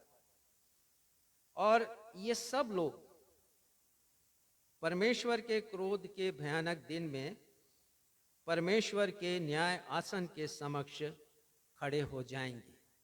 जब परमेश्वर के क्रोध का भयानक दिन प्रकट होगा तो दुष्ट लोग दंडित होंगे। लेकिन ये जो धर्मियों की सभा वाले लोग हैं, ये वो लोग हैं जिन्होंने दुष्टों की युक्ति पर अपने जीवन को नहीं चलाया है, पापियों के मार्ग में खड़े नहीं हुए हैं और न ठट्ठा करने वालों की मंडली में या संगति में बैठे हैं। ये हैं धर्मी लोग। और ये 9वें पद के अनुसार, प्रकाशित वाक्य 7वें अध्याय के 9वें पद के अनुसार परमेश्वर के न्याय आसन के सामने खड़े होंगे। पढ़िएगा। इसके बाद मैंने दृष्टि की और देखो, हर एक जाति और कुल और लोग और भाषा में से एक ऐसी बड़ी भीड़ जिसे कोई गिन नहीं सकता था, श्वेत वस्त्र पहने और अपने हाथों में खजूर की डालियां लिए हुए सिंहासन के सामने और मेमने के सामने खड़ी है। सिंहासन के सामने, परमेश्वर के सामने और मेमने के सामने खड़े हैं। तो प्रश्न क्या था? प्रकाशित वाक्य 6 अध्याय के 17वें पद का प्रश्न क्या था? क्योंकि उसके प्रकोप का भयानक दिन आ पहुंचा है। अब कौन ठहर सकता है? अब कौन खड़ा हो सकता है? कौन खड़े होंगे? एक बड़ी भीड़ है और ये भीड़ परमेश्वर के चुने हुओं की है। ये भीड़ परमेश्वर पिता ने चुना है उन लोगों को जिन्होंने सताव को सहा है, जिन्होंने अपने उद्धार को अक्षुण्ण बना करके रखा है, जिन्होंने जीवन में समझौता नहीं किया है शैतान के चालों से और शैतान के उपक्रमों से, शैतान की अभिलाषाओं से समझौता नहीं किया। भजन संहिता 1 अध्याय के 6वें पद में लिखा है, यहोवा धर्मियों को का मार्ग जानता है परंतु दुष्टों का मार्ग नष्ट हो जाएगा। परमेश्वर के भयानक दिन में दुष्ट खड़े नहीं हो पाएंगे, कदापि खड़े नहीं हो पाएंगे। यद्यपि इस दुनिया में हम देखें तो सब ऊंची ऊंची जगहों पर इनकी हैसियत बनी रहती है, इनका वजूद बना रहता है, परंतु परमेश्वर के सिंहासन के सामने इनका कोई अस्तित्व नहीं रहेगा। संत यूहन्ना ने प्रकाशित वाक्य 7वें अध्याय के 9वें पद में अनगिनत लोगों की भीड़ को परमेश्वर पिता के सिंहासन के समक्ष खड़े देखा है। ये लोग हैं, लिखा है, एक ऐसी भीड़ जिसे कोई गिन नहीं सकता था। वो परमेश्वर के सिंहासन के सामने और मेमने के सामने खड़े हैं। प्रश्न था कौन खड़ा रह सकता है, लेकिन ये लोग खड़े हैं। हर जाति में से, हर कुल में से, हर भाषा भाषी में से एक बड़ी भीड़ है। आपसे सीधा सवाल मेरा है इस पहली बात में जिसका वर्णन मैंने आपके सामने किया कि क्या आप परमेश्वर के क्रोध और न्याय के भयानक दिन में, जब परमेश्वर पिता न्याय करेंगे, लोगों को दंडित करेंगे, परमेश्वर पिता के न्याय आसन के समक्ष खड़े रह पाएंगे? क्या उस भीड़ में जो परमेश्वर और मेमने के समक्ष खड़ी है और ये सब जय जयकार कर रहे हैं, क्या जय जयकार करने वालों में एक चेहरा आपका भी होगा? क्या आप अपना वजूद देखते हैं उस भीड़ में? और यदि नहीं देखते हैं तो आज सावधान हो जाइए। फैसला आपको करना है। उस भीड़ का हिस्सा बन जाइए जो परमेश्वर के सिंहासन के सामने है। उस भीड़ का हिस्सा नहीं बनिएगा जो इस संसार में दिखाई देता है, जो उस चौड़े मार्ग से प्रवेश करता है और चौड़े मार्ग पर अपनी जीवन यात्रा को पूरा करना चाहता है, उस भीड़ का हिस्सा कभी भी नहीं बनिएगा। दूसरी प्रमुख बात जिसे हम पढ़ते हैं प्रकाशित वाक्य के 7वें अध्याय और उसकी पद संख्या हम देखेंगे 9वें पद के आगे हम देखेंगे और हम कुछ बातों को सीखेंगे। तो जो दूसरी प्रमुख बात है वो ये है कि हम कैसे खड़े रह सकेंगे, उस भीड़ का हिस्सा हम कैसे बनेंगे, उस भीड़ में मेरा और आपका चेहरा कैसे दिखाई देगा। एक पद निकालिएगा जिसे आज सुसमाचार के पाठ में हमने पढ़ा है, लूका रचित सुसमाचार 21वां अध्याय उसका 36वां पद, उसका दूसरा हिस्सा, जहां लिखा तुम इन सब आने वाली घटनाओं से बचने और मनुष्य के पुत्र के सामने खड़े होने के योग्य प्रभु बनो। यीशु मसीह की वाणी है ये। उन्होंने स्वयं कहा है तुम सब इन आने वाली घटनाओं से बचने।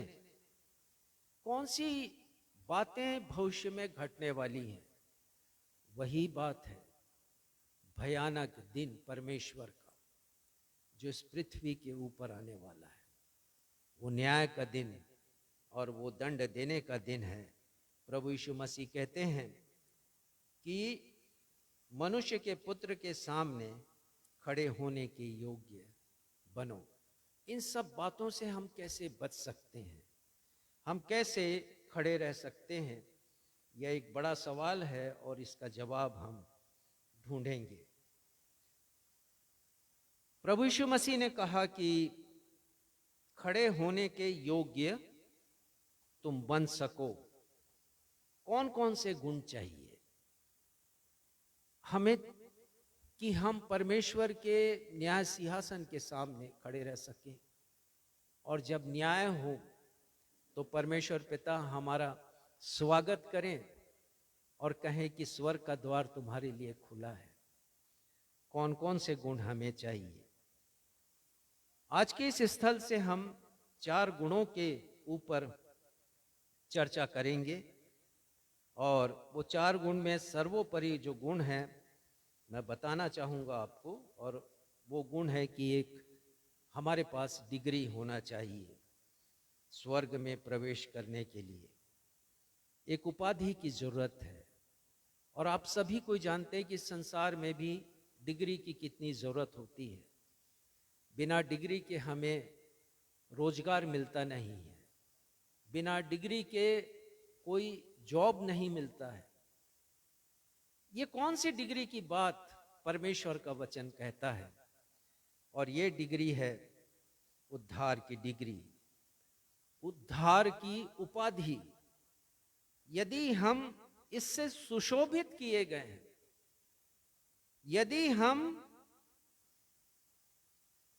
हमने इस डिग्री को धारण किया है, तो हम परमेश्वर के पुत्र के सामने, यीशु के सिंहासन के सामने खड़े होने के योग्य हो सकते हैं। उद्धार की डिग्री से सुशोभित होने का गुण, ये पहला गुण है हमारी योग्यता का। इंग्लिश में है एडॉर्न्ड विद डिग्री ऑफ सल्वेशन। संसार की उच्चतम डिग्री से कोई फायदा हमें अंत के दिनों में होने वाला नहीं, बल्कि कहना चाहिए न्याय के दिन में कोई फायदा नहीं होगा। चाहे कितनी भी ऊंची डिग्री हम ले लें, डॉक्टरेट की डिग्री हम ले लें, चाहे जैसे भी ले लें, आजकल तो डिग्रियां मसीही समाज में भी बिक रही हैं।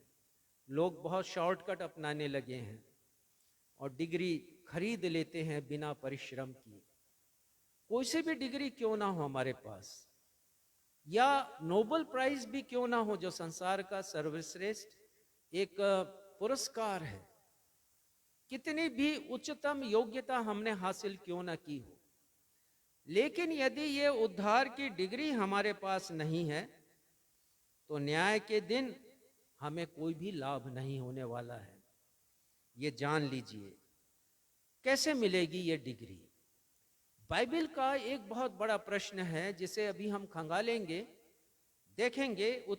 प्रेरितों के काम 16वां अध्याय निकाल लीजिए, उसका 30वां पद। प्रेरित 16 उसका 30वां पद। ये बाइबल का एक महत्वपूर्ण प्रश्न है, एक बड़ा प्रश्न है ये।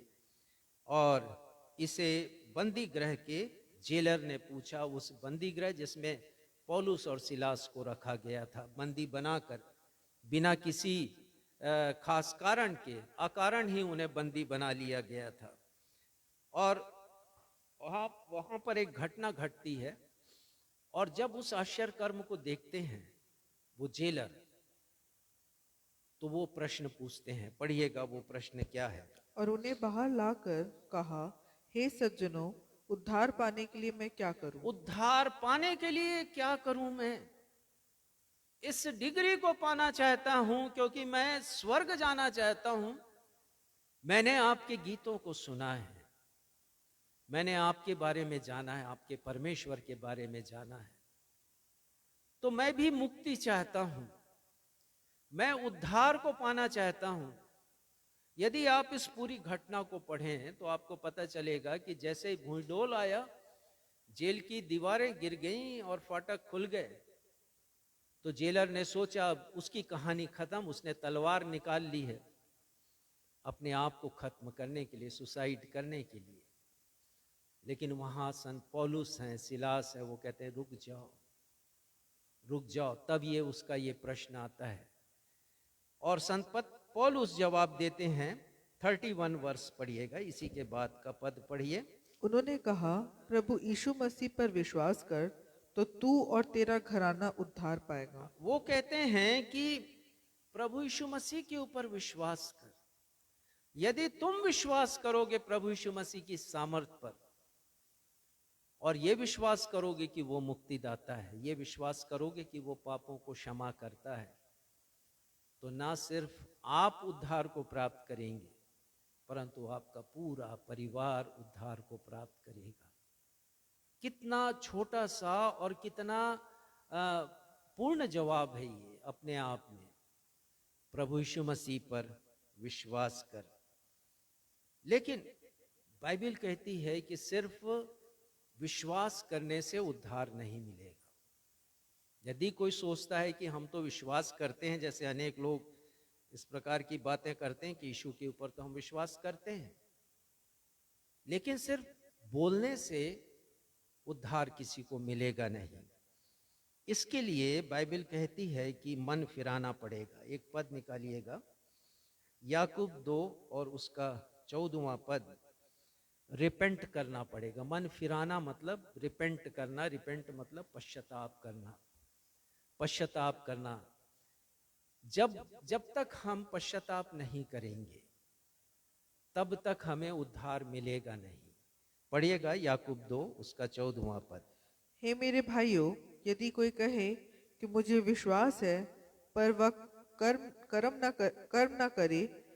ना करता हो, तो इससे क्या लाभ? वो कहते हैं कि यदि हम कहें कि हम विश्वास करते हैं प्रभु यीशु मसीह के ऊपर, लेकिन विश्वास को यदि कर्म में नहीं बदलते, तो वो कहते हैं ऐसे उद्धार से कोई लाभ नहीं। यदि हम सोचें ऐसा कि बपतिस्मा हुआ हमारा, हमने विश्वास किया यीशु के ऊपर और उद्धार हमें मिल गया, वो डिग्री हमें मिल गई, अब हमें क्या जरूरत और कुछ करने की? तो हम भूल में ना रहें, इस पद को अवश्य पढ़ें और जेलर से सीखें। हम जेलर ने क्या किया है, देखिए कैसे उसने अपने विश्वास को कर्तव्य में परिणित किया है। पढ़िएगा 32वां पद, प्रेरितों के काम 16वें अध्याय का 32। और उन्होंने उसको और उसके सारे घर के लोगों को प्रभु का वचन सुनाया। देखिए जरा कल्पना कीजिए, ये तो मध्य रात्रि का समय था जब पौलुस और सिलास गीतों को गा रहे थे, भजनों को गा रहे थे, और बेड़ियां लगी थी। भूकंप आया है, बेड़ियां खुल गई हैं, दरवाजा खुल गया है जेल का, दीवारें टूट कर गिर चुकी हैं। और फिर ये वार्तालाप है पौलुस और उस जेलर के मध्य में, और उसके बाद ये जेलर उन्हें अपने निवास स्थान पर लेकर जाते हैं। रात के समय, मध्य रात्रि के बाद परिवार में इतनी उत्कंठा है कि वो वचन सुनते हैं परमेश्वर का। उन्होंने वचन सुनाया है और उसका क्या प्रभाव हुआ है। 33वां पद पढ़िएगा। रात को उसी घड़ी उसने उन्हें ले जाकर उनके घाव धोए और उसने अपने सब लोगों के समेत तुरंत बपतिस्मा ये लिया। होता है पश्चाताप। सिलास और पौलुस के पांवों में और हाथों में जख्म लग गए थे, क्योंकि काट से उनके पांव और हाथ को बांध दिया गया था, ठोका गया था। ये है पश्चाताप। जेलर लेकर जाते हैं, उनके हाथ और पांव को अपने हाथों से धोते हैं, मरहम पट्टी उन्होंने बांधा होगा। और उसके बाद क्या लिखा है कि उसने, दरोगा ने, जेलर ने अपने सब लोगों समेत तुरंत बपतिस्मा लिया है। तो कोई ये ना सोचे कि हम विश्वास करते हैं यीशु मसीह के ऊपर तो हमें उद्धार मिल गया है। ऐसे नहीं मिलता, हमें कर्म करना पड़ेगा। मन फिराव या रिपेंट या पश्चाताप करना हमारे नए नियम का प्रमुख विषय है। और ये मन फिराव क्या है, इसकी भी परिभाषा दी गई है। पहला यूहन्ना उसका पहला अध्याय और उसका 9वां पद पढ़िएगा। पहला यूहन्ना पहला अध्याय और उसका 9वां पद, यहाँ पर हमें मन फिराव की परिभाषा मिलती है। यदि हम अपने पापों को मान लें, यही है मन फिराव। अपने गलतियों को मान लेना, अपनी निर्बलताओं को मान लेना यीशु के सामने, अपने पापों को मान लेना, उनसे क्षमा मांगना और प्रभु यीशु मसीह की क्षमा को प्राप्त करना। आगे पढ़िएगा। तो वह हमारे पापों को क्षमा तो करने वो हमें क्षमा करेंगे और हमें सब अधर्म से शुद्ध करने में विश्वास योग्य और और धर्मी हैं। हमें सब अधर्मों से, सब पापों से मुक्त करने में विश्वास योग्य है। ये है मन फिराव। एक और इसका अर्थ होता है मन यानी हमारा हृदय, और फिराव का मतलब बदलना, हृदय परिवर्तन, मन के विचारों का बदलना। क्योंकि संत पौलुस लिखते हैं दूसरा कुरिन्थी 5वें अध्याय के 30वें पद में, 31वें पद में, सो अब जो कोई मसीह यीशु में है वह एक नई सृष्टि है। यदि मैंने पद गलत कहा हो तो सुधार लीजिएगा। सो जो कोई मसीह यीशु में है वो नई सृष्टि है। 5वें अध्याय में दूसरा कुरिन्थियों, दूसरा 5:17 में है, आप लिख सकते हैं। तो मन का बदलना मन फिराव है, हृदय का परिवर्तित होना, हमारे विचारों का परिवर्तित होना मन फिराव है। और जब हम ऐसा करते हैं तो हमें उद्धार मिलता है। ये मन फिराव कितना आवश्यक है, हम 2 पदों को पढ़ेंगे, जानेंगे उसे।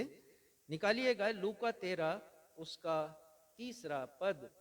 प्रभु यीशु मसीह की ही वाणी है यहाँ पर, जिसे हम सुनेंगे कि मन फिराव हमारे लिए कितना आवश्यक है। प्रभु यीशु मसीह कहते हैं लूका उसके 13वें अध्याय के 3 पद में, मैं तुमसे कहता हूँ कि नहीं, परंतु यदि तुम मन न फिराओगे तो तुम सब भी इसी रीति से कुछ नष्ट लोग होगे। आए थे यीशु के पास और वो कह रहे थे कि जो घटना घटी है वो इसलिए है क्योंकि जिनकी मृत्यु हुई है, शिलोह का जो गुंबद गिरा है वो शायद इसलिए गिरा है कि उन्होंने जघन्य पाप अपने जीवन में किए हैं, या पिलातुस ने जिनका लहू बहाया है उन्होंने जघन्य पाप किए हैं। तो प्रभु यीशु मसीह कहते हैं उनके पापों की तरफ मत देखो, अपने पापों को देखो, अपने मन को फिराओ।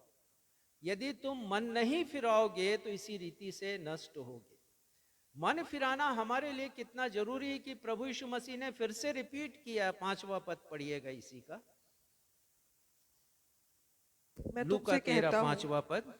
मैं तुमसे कहता हूँ कि नहीं, परंतु यदि तुम मन न फिराओगे तो तुम सब भी इसी रीति से नष्ट होगे। प्रभु यीशु मसीह ने फिर से दोहराया है, और मैंने आपको पहले बतलाया था कि यदि एक वचन बार बार आता है तो हमारे लिए बहुत महत्वपूर्ण होता है, और परमेश्वर भी इसलिए उसको दोहराते हैं अपने वचन में कि हम सावधान हो जाएं, सतर्क हो जाएं, शिक्षा ग्रहण करें। तो मन नहीं फिराएंगे तो हम नष्ट हो जाएंगे परमेश्वर के न्याय और प्रकोप के उस भयानक दिन में।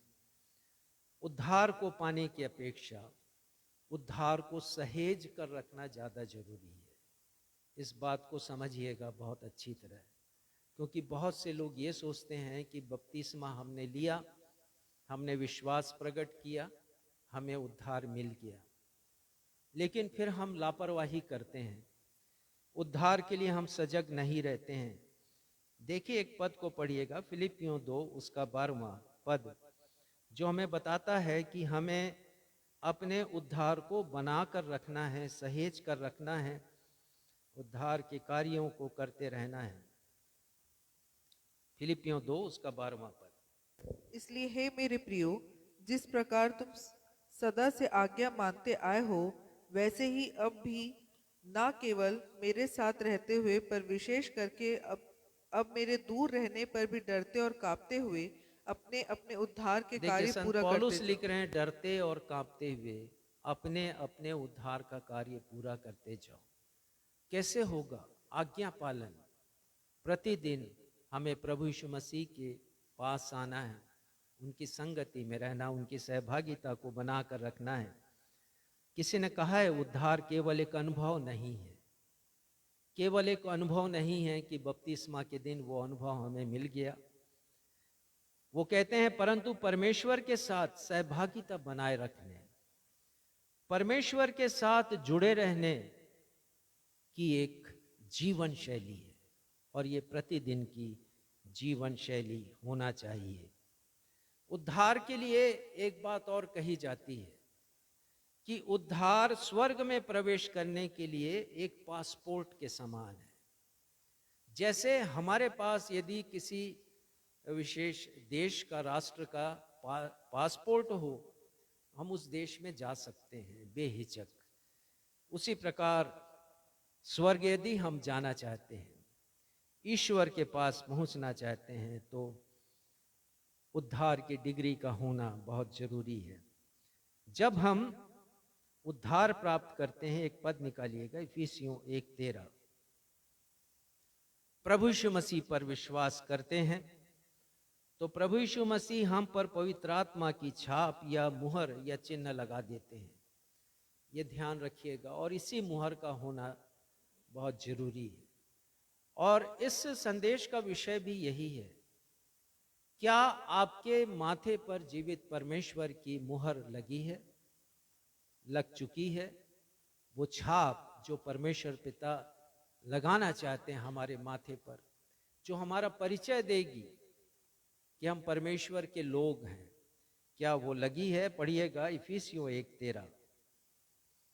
और उसी में तुम पर भी, जब तुमने सत्य का वचन सुना, जो तुम्हारे उद्धार का सुसमाचार है, और जिस पर तुमने विश्वास किया, प्रतिज्ञा किए हुए पवित्र आत्मा की छाप लगी। पवित्र आत्मा की छाप लगी है। ये छाप कब लगती है?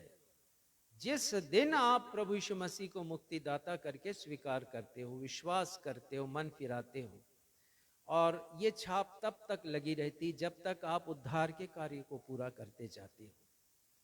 दिन प्रतिदिन के जीवन में अपने उद्धार को बनाकर रखते हो। इसीलिए संत पौलुस ने लिखा इफिसियों 6वें अध्याय में, जब वो परमेश्वर के सारे हथियार बांध लेने की बात करते हैं, तो वो कहते हैं उद्धार का टोप पहन लो। ये उद्धार का टोप प्रतिदिन पहनना है, ताकि हम शैतान का मुकाबला कर सकें विचारों के माध्यम से, जब वो हमें गिराना चाहता है। और परमेश्वर के वचन में आया इफिसियों 4:30 में कि हम पवित्र आत्मा को शोकित ना करें, जिसकी छाप हम पर लगी है। दिन प्रतिदिन के जीवन में जब हम परमेश्वर की आज्ञा का पालन नहीं करते, तो हम पवित्र आत्मा को शोकित करते हैं, जिसकी छाप हमारे माथों पर परमेश्वर पिता ने लगाई है। हम सावधान हो जाएं कि हम पर पवित्र आत्मा को शोकित नहीं करें। जिस पर यह छाप लगेगी परमेश्वर पिता उसे पहचानेंगे। बहुत प्यारा पद है, 2 तीमुथियुस 2 अध्याय 19वां पद। 2 तीमुथियुस 2 अध्याय 19वां पद पढ़िएगा। तो भी परमेश्वर की पक्की नींव बनी रहती है और उस पर यह छाप लगी है, प्रभु अपनों को पहचानता है। प्रभु अपनों को पहचानते हैं। परमेश्वर पिता किसको पहचानते हैं? अपनों को। कौन से अपने? जिनके माथे के ऊपर परमेश्वर पिता की छाप लगी है। और इसलिए आगे वो लिखते हैं, क्या बात लिखते हैं, पढ़िएगा इसी के आगे। और जो कोई प्रभु पहचानता है और जो कोई प्रभु का नाम लेता है वह अधर्म से बचा रहे। ये है हमारा, ये होना चाहिए हमारा जीवन। ये नहीं कि उस अनुभव को हमने पा लिया बपतिस्मा के दिन या किसी खास दिन जब ऑल्टर कॉल हुआ किसी प्रचारक के द्वारा, तो हम पहुंच गए ऑल्टर के सामने, अपना जीवन दे दिया, उद्धार को प्राप्त किया, लेकिन फिर बने नहीं रहे। यहां पर संत पौलुस लिखते हैं, और जो कोई प्रभु का नाम लेता है दिन प्रतिदिन के जीवन में और अधर्म के काम नहीं करता है, उसकी पहचान परमेश्वर के पास बनी रहती है। उसके माथे पर परमेश्वर की मुहर लगी हुई होती है। तो हम इस बात पर ध्यान दें। उद्धार पाना कितना अनिवार्य है। जैसा मैंने आपको बताया, केवल ये आवश्यक नहीं है उद्धार पाना हमारे मसीही जीवन के लिए, but it is mandatory, it is compulsory. ये अनिवार्य है। और इसे हम प्रकाशित वाक्य के 7वें अध्याय पर फिर से आ जाएं, उसके 10वें पद में पढ़ा हुआ पाते हैं, लिखा हुआ पाते हैं। कितना अनिवार्य है। 10वां पद पढ़िएगा। और बड़े शब्द से पुकार कर कहती है, उद्धार के लिए हमारे परमेश्वर का जो सिंहासन पर बैठा है और मेमने का जय जयकार हो। देखिए, इस पद को हल्काई में ना लें। वो जो बड़ी भीड़ है वो परमेश्वर को धन्यवाद दे रही है, परमेश्वर का जय जयकार कर रही है, और वो कह रही है भीड़ किसी और बात के लिए नहीं, परंतु केवल उद्धार के लिए। एक ही विषय है, एक ही एजेंडा है उनका, उद्धार के लिए परमेश्वर को धन्यवाद देना। स्वर्ग में प्रभु यीशु मसीह की प्रशंसा, परमेश्वर की प्रशंसा उच्च स्वरों में करने का एक ही एजेंडा है, एक ही विषय है, और वो विषय है साल्वेशन, उद्धार। स्वर्ग में अनगिनत लोग हैं और ये सब उद्धार प्राप्त किए हुए लोग हैं, और ये उन मसीहियों की भीड़ है जिन्होंने परमेश्वर से उद्धार प्राप्त किया है। परंतु ये मोस्ट इंपॉर्टेंट वर्ड साल्वेशन और उद्धार आज सबसे अधिक उपेक्षित है, सबसे अधिक उपेक्षित है। चर्च के पुलपिट में उद्धार के विषय प्रचार नहीं किया जाता। बड़ी बड़ी आत्मिक सभाओं में जिसमें हजारों लोगों की भीड़ आती है, उसमें ये उद्धार पाने का कोई उल्लेख हमें सुनने के लिए नहीं मिलता। बड़े बड़े नामी प्रचारकों के प्रचार में उद्धार का समावेश हम नहीं पाते हैं कि लोग उद्धार को प्राप्त करें। पर देखिए, यहां वो भीड़ है स्वर्ग में, परमेश्वर के सामने वो उद्धार दिए जाने के लिए परमेश्वर का जय जयकार कर रही है। और सिर्फ इतना ही नहीं, आगे लिखा है 11वां पद पढ़िएगा। और सारे स्वर्गदूत उस सिंहासन और प्राचीनों और चारों प्राणियों के चारों ओर खड़े हैं, और वे सिंहासन के सामने मुंह के बल गिर पड़े और परमेश्वर को दंडवत करके देखिए, कहा। उद्धार देने के लिए परमेश्वर पिता का गुणानुवाद किस तरीके से करें कि सब लोग गिर पड़े हैं परमेश्वर के सामने और मेमने के सामने। मेमना शब्द है प्रभु यीशु मसीह के लिए, क्योंकि उनका बलिदान हुआ है, क्रूस पर उन्होंने अपना बलिदान किया है। प्रभु यीशु मसीह के लिए यह शब्द आए, कितना प्यारा शब्द है, लैम्ब ऑफ गॉड। प्रभु यीशु मसीह के वो निर्दोष होने को प्रमाणित करता है। हमारे लिए उद्धार का प्रबंध करने के लिए वो उसे जाहिर करता है। और ये सब मुंह के बल गिर पड़े हैं, सारी भीड़, स्वर्गदूत और प्राचीन, और भीड़ तो अनगिनत है, कोई गिन नहीं सकता। ये स्वर्ग का दृश्य है जिसे संत पतरस देखते हैं। और 12वां पद पढ़िएगा, देखिए क्या लिखा है। आमीन। हमारे परमेश्वर की स्तुति और महिमा और ज्ञान और धन्यवाद और आदर और सामर्थ केवल और केवल उद्धार देने के लिए। लेकिन ये शब्द उपेक्षित है, आज नजरअंदाज कर दिया गया है। चर्च के पुलपिट से बड़ी आत्मिक सभाओं में नामी प्रचारकों के प्रचार में उद्धार सुनने के लिए नहीं आता। आजकल प्रमुख विषय हो गया है आश्चर्य कर्म जो परमेश्वर करते हैं, और लोग ऐसे प्रचारक दावा करते हैं कि वो आश्चर्य कर्म परमेश्वर आपके जीवन में करेगा। मैं आपको बता दूं, सबसे बड़ा आश्चर्य कर्म क्या है? नई सृष्टि बनना। सबसे बड़ा आश्चर्य कर्म जो परमेश्वर ने किया है वो ये है कि हम उद्धार को प्राप्त करें। प्रभु यीशु मसीह का मिशन है ये। जब प्रभु यीशु मसीह जक्कई के निवास स्थान पर पहुंचे, लूका 19:10 में लिखा है कि मैं खोए हुओं को ढूंढने और उनका उद्धार करने आया हूं। एक पद और निकालिएगा, मत्ती 20:28। प्रभु यीशु मसीह का यह कथन उनके मिशन को प्रमाणित करता है कि इस दुनिया में क्यों आए हैं। मानव के पास उद्धार नहीं था, मुक्ति नहीं थी, त्राण नहीं था, तारणकर्ता बन के आए हैं, उद्धारकर्ता बन के उन्होंने जन्म लिया है। और उनका पूरा मिशन ही यही है, मन फिराव का मिशन। और यही कहकर उन्होंने अपनी सेवकाई प्रारंभ की थी। मत्ती 4:17 में आप आगे पढ़ सकते हैं, लेकिन अभी पढ़िए मत्ती 20:28। जैसा कि मनुष्य का पुत्र वह इसलिए नहीं आया कि उसकी सेवा टहल की जाए, परंतु इसलिए आया कि आप सेवा टहल करें। उस तो ऑनर दें, हम उस यीशु को ऑनर दें जिन्हें दिया जा रहा है ऑनर स्वर्ग में, कि हम उस उद्धार के मूल्य को समझें। और उसका बेशकीमती है ये उद्धार, क्योंकि उनके बहुमूल्य लहू से के बहने से हमें प्राप्त हुआ है। तो आजकल के प्रचारक आश्चर्य कर्मों के ऊपर प्रचार करते हैं और आपसे वादा करते हैं कि ये आश्चर्य कर्म आपके जीवन में होगा।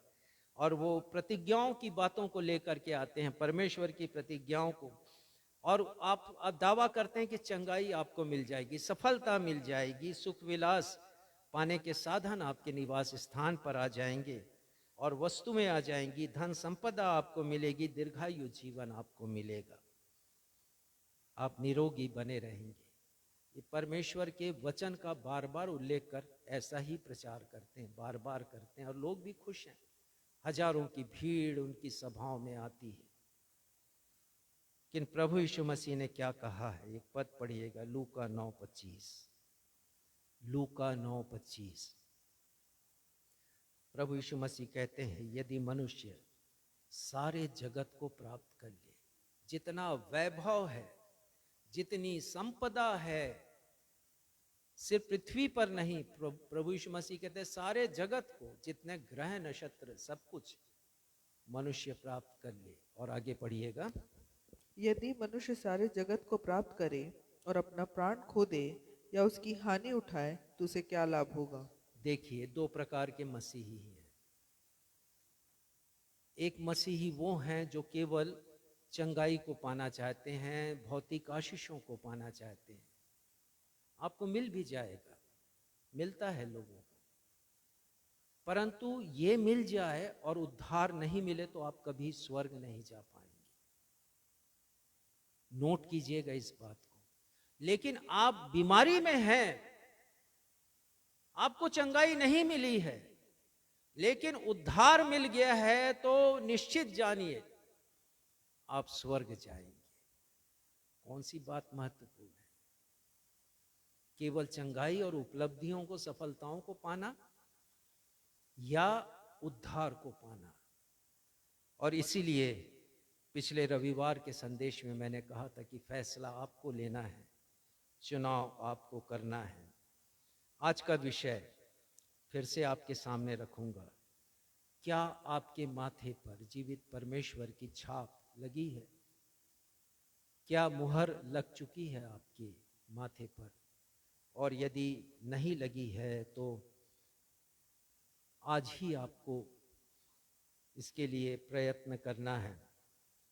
और प्रयत्न इसलिए करना है कि इस दुनिया में हम अपनी पहचान बनाए रखने के लिए बहुत कोशिश करते हैं, एड़ी चोटी का जोर लगा देते हैं। आधार कार्ड यदि हमारा गुम गया तो हर प्रकार से कोशिश करते हैं। हमारे पास अनेक पहचान पत्र हैं, आयुष्मान कार्ड है, हमारे पास एटीएम कार्ड है, ये हमारी पहचान को प्रदर्शित करते हैं। हमारे पास ड्राइविंग लाइसेंस है, बिना उसके हम सड़क पर कोई वाहन चला नहीं सकते हैं।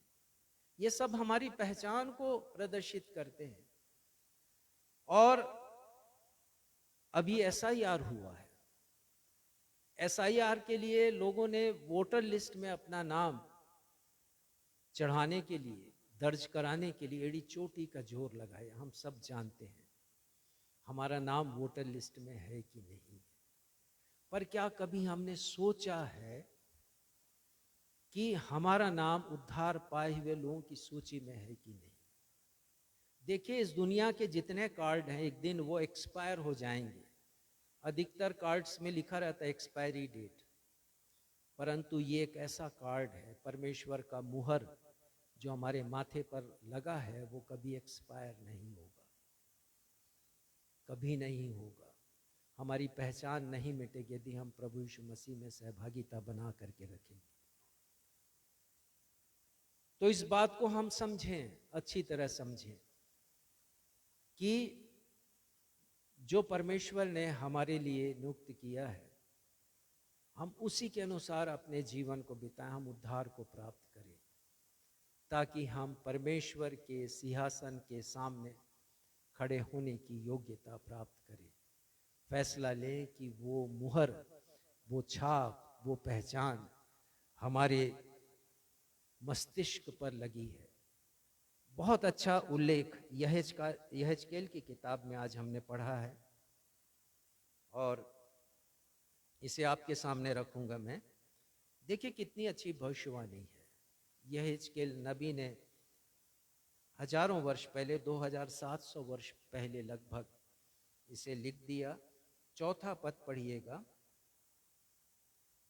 यहेजकेल 9 उसका चौथा पद। और यहोवा ने उससे कहा, उससे मतलब यहेजकेल से, इस यरूशलेम नगर के भीतर इधर उधर जाकर जितने मनुष्य उन सब घृणित कामों के कारण जो उसमें किए जाते हैं सांसें भरते और दुख दुख के मारे चिल्लाते हैं, उनके माथे पर चिन्ह लगाने की आज्ञा है। किसके माथे पर? जो लोग घृणित कार्यों में सहभागी नहीं होते। मनुष्य के गंदे गंदे पापों के कारण सांसें बहाते हैं, आहें भरते हैं। यह हमारे लिए बहुत आवश्यक है कि हम ऐसे लोगों से अलग हों।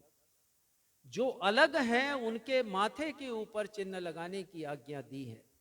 और 5वें पद में लिखा है कि उन्हें नष्ट करो। जो घृणित कार्यों को कर रहे हैं उनके माथे पर चिन्ह नहीं लगाना है, भले ही कितने कहें कि हम परमेश्वर के लोग हैं। 6वां पद पढ़िएगा फिर। बूढ़े, युवा, कुंवारी, बाल बच्चे, स्त्रियां सबको मारकर नष्ट करो, परंतु जिस किसी मनुष्य के माथे पर वह चिन्ह हो उसके निकट न जाना। उसे नष्ट करने के लिए नहीं जाना, उसके माथे पे चिन्ह देख लेना। यदि ये चिन्ह है परमेश्वर का तो हम नष्ट नहीं किए जाएंगे। एक दिन आएगा, और वो दिन आएगा, एक बार नहीं 2-3 बार आएगा, अनेक बार आएगा, मैं संख्या नहीं बता पाऊंगा। वो दिन आएगा जिस दिन हमारी मृत्यु होगी, हम अंतिम सांस लेंगे। देखा जाएगा कि हमारे माथे पर वो चिन्ह है कि नहीं, पवित्र आत्मा की छाप है कि नहीं, बचाए जाने की छाप है कि नहीं, उद्धार की छाप है कि नहीं। और यदि नहीं आया तो प्रभु यीशु मसीह के दूसरे आगमन के प्रथम चरण में जब वो बादलों पर आएंगे तब वो चिन्ह देखा जाएगा। यदि वो चिन्ह है तो प्रधान दूत का शब्द जब हमारे कानों में सुनाई देगा, ललकार की ध्वनि आएगी, हम उठा लिए जाएंगे, हम उठा लिए जाएंगे यदि वो चिन्ह है। अन्यथा दूसरे आगमन के पहले महाक्लेश काल में भी वो चिन्ह देखा जाएगा। और एक बहुत अद्भुत बात यहां पर लिखी है, ध्यान दीजिएगा, वे सभी लोग जो उद्धार के बारे में प्रचार नहीं करते, जिसका प्रथम प्रचार यूहन्ना बपतिस्मा देने वाले ने किया, यीशु ने दिया, पतरस ने किया, उनका क्या हाल होगा। यहां पर लिखा है, और मेरे पवित्र स्थान से प्रारंभ करो। लोगों को मारना कहां से शुरू करो? पवित्र स्थान से। तो जो लोग पवित्र स्थान में हैं वो इस बात को मुकम्मल नहीं जान ले कि हम उद्धार पाएंगे ही और हम स्वर्ग जाएंगे ही। आरंभ करो, ये परमेश्वर का आदेश है। और उसमें भी वो कहते हैं, और उन्होंने उन पुरनियों से आरंभ किया, याजकों से और पुरनियों से ये आरंभ हुआ है। तो मुझ जैसे प्रचारक के लिए बहुत बड़ी चुनौती है ये, कि कहीं हम नष्ट ना किए जाएं, क्योंकि प्रारंभ तो हमसे ही होगा। आवश्यक है कि जितने पुरनीय हैं, प्रचारक हैं, याजक हैं, वे सब उद्धार के बारे में प्रचार करें, क्योंकि यही हमें परमेश्वर के पास पहुंचाएगा। आज के वचन के द्वारा परमेश्वर पिता हम सबों को अपनी आत्मिक आशीषों से परिपूर्ण करें। हम सावधान हो जाएं, हम तैयार हो जाएं। प्रभु यीशु मसीह ने कहा लूका उसके 21वें अध्याय के 36 पद से आगे कि ये चिन्ह हमें, कि हम उनके सिंहासन के सामने खड़े हो सके। आइए हम प्रार्थना में जाएं। हमारे परमेश्वर पिता, धन्यवाद देते हैं पवित्र आत्मा के लिए, जिन्होंने वचन का खुलासा किया बड़ी गहराई के साथ, और हमें बता दिया पिता कि हमारे पास यह इस गुण का होना जरूरी है कि हम उद्धार को प्राप्त कर सकें, ताकि प्रभु यीशु के सिंहासन के समक्ष खड़े रह सकें। हम ये फैसला लें पिता कि हमारे माथे पर केवल आपके ही निशान हो, आपकी ही चिन्ह हो, आपकी पहचान हो, आपकी छाप हो, आपकी मुहर हो। इसके अलावा हम और किसी की मुहर ना लें। धन्यवाद देते हैं पिता आज के वचन के प्रचार के लिए, और अपनी इस प्रार्थना को आपके बेटे हमारे मुक्तिदाता प्रभु यीशु मसीह के नाम से मांगते हैं। सुनिए और स्वीकार कीजिए। हम सब कहें आमीन। आशीष ग्रहण करेंगे। अब हमारे अद्वैत पिता परमेश्वर का प्रेम, हमारे उद्धारकर्ता प्रभु यीशु मसीह का अनुग्रह और शांतिदायक पवित्र आत्मा की सहभागिता हम में से प्रत्येक के साथ अब से लेकर हमारे उद्धारकर्ता प्रभु यीशु मसीह के दूसरे आगमन तक हमेशा होती रहे। हम सब कहें आमीन। जय मसीह की।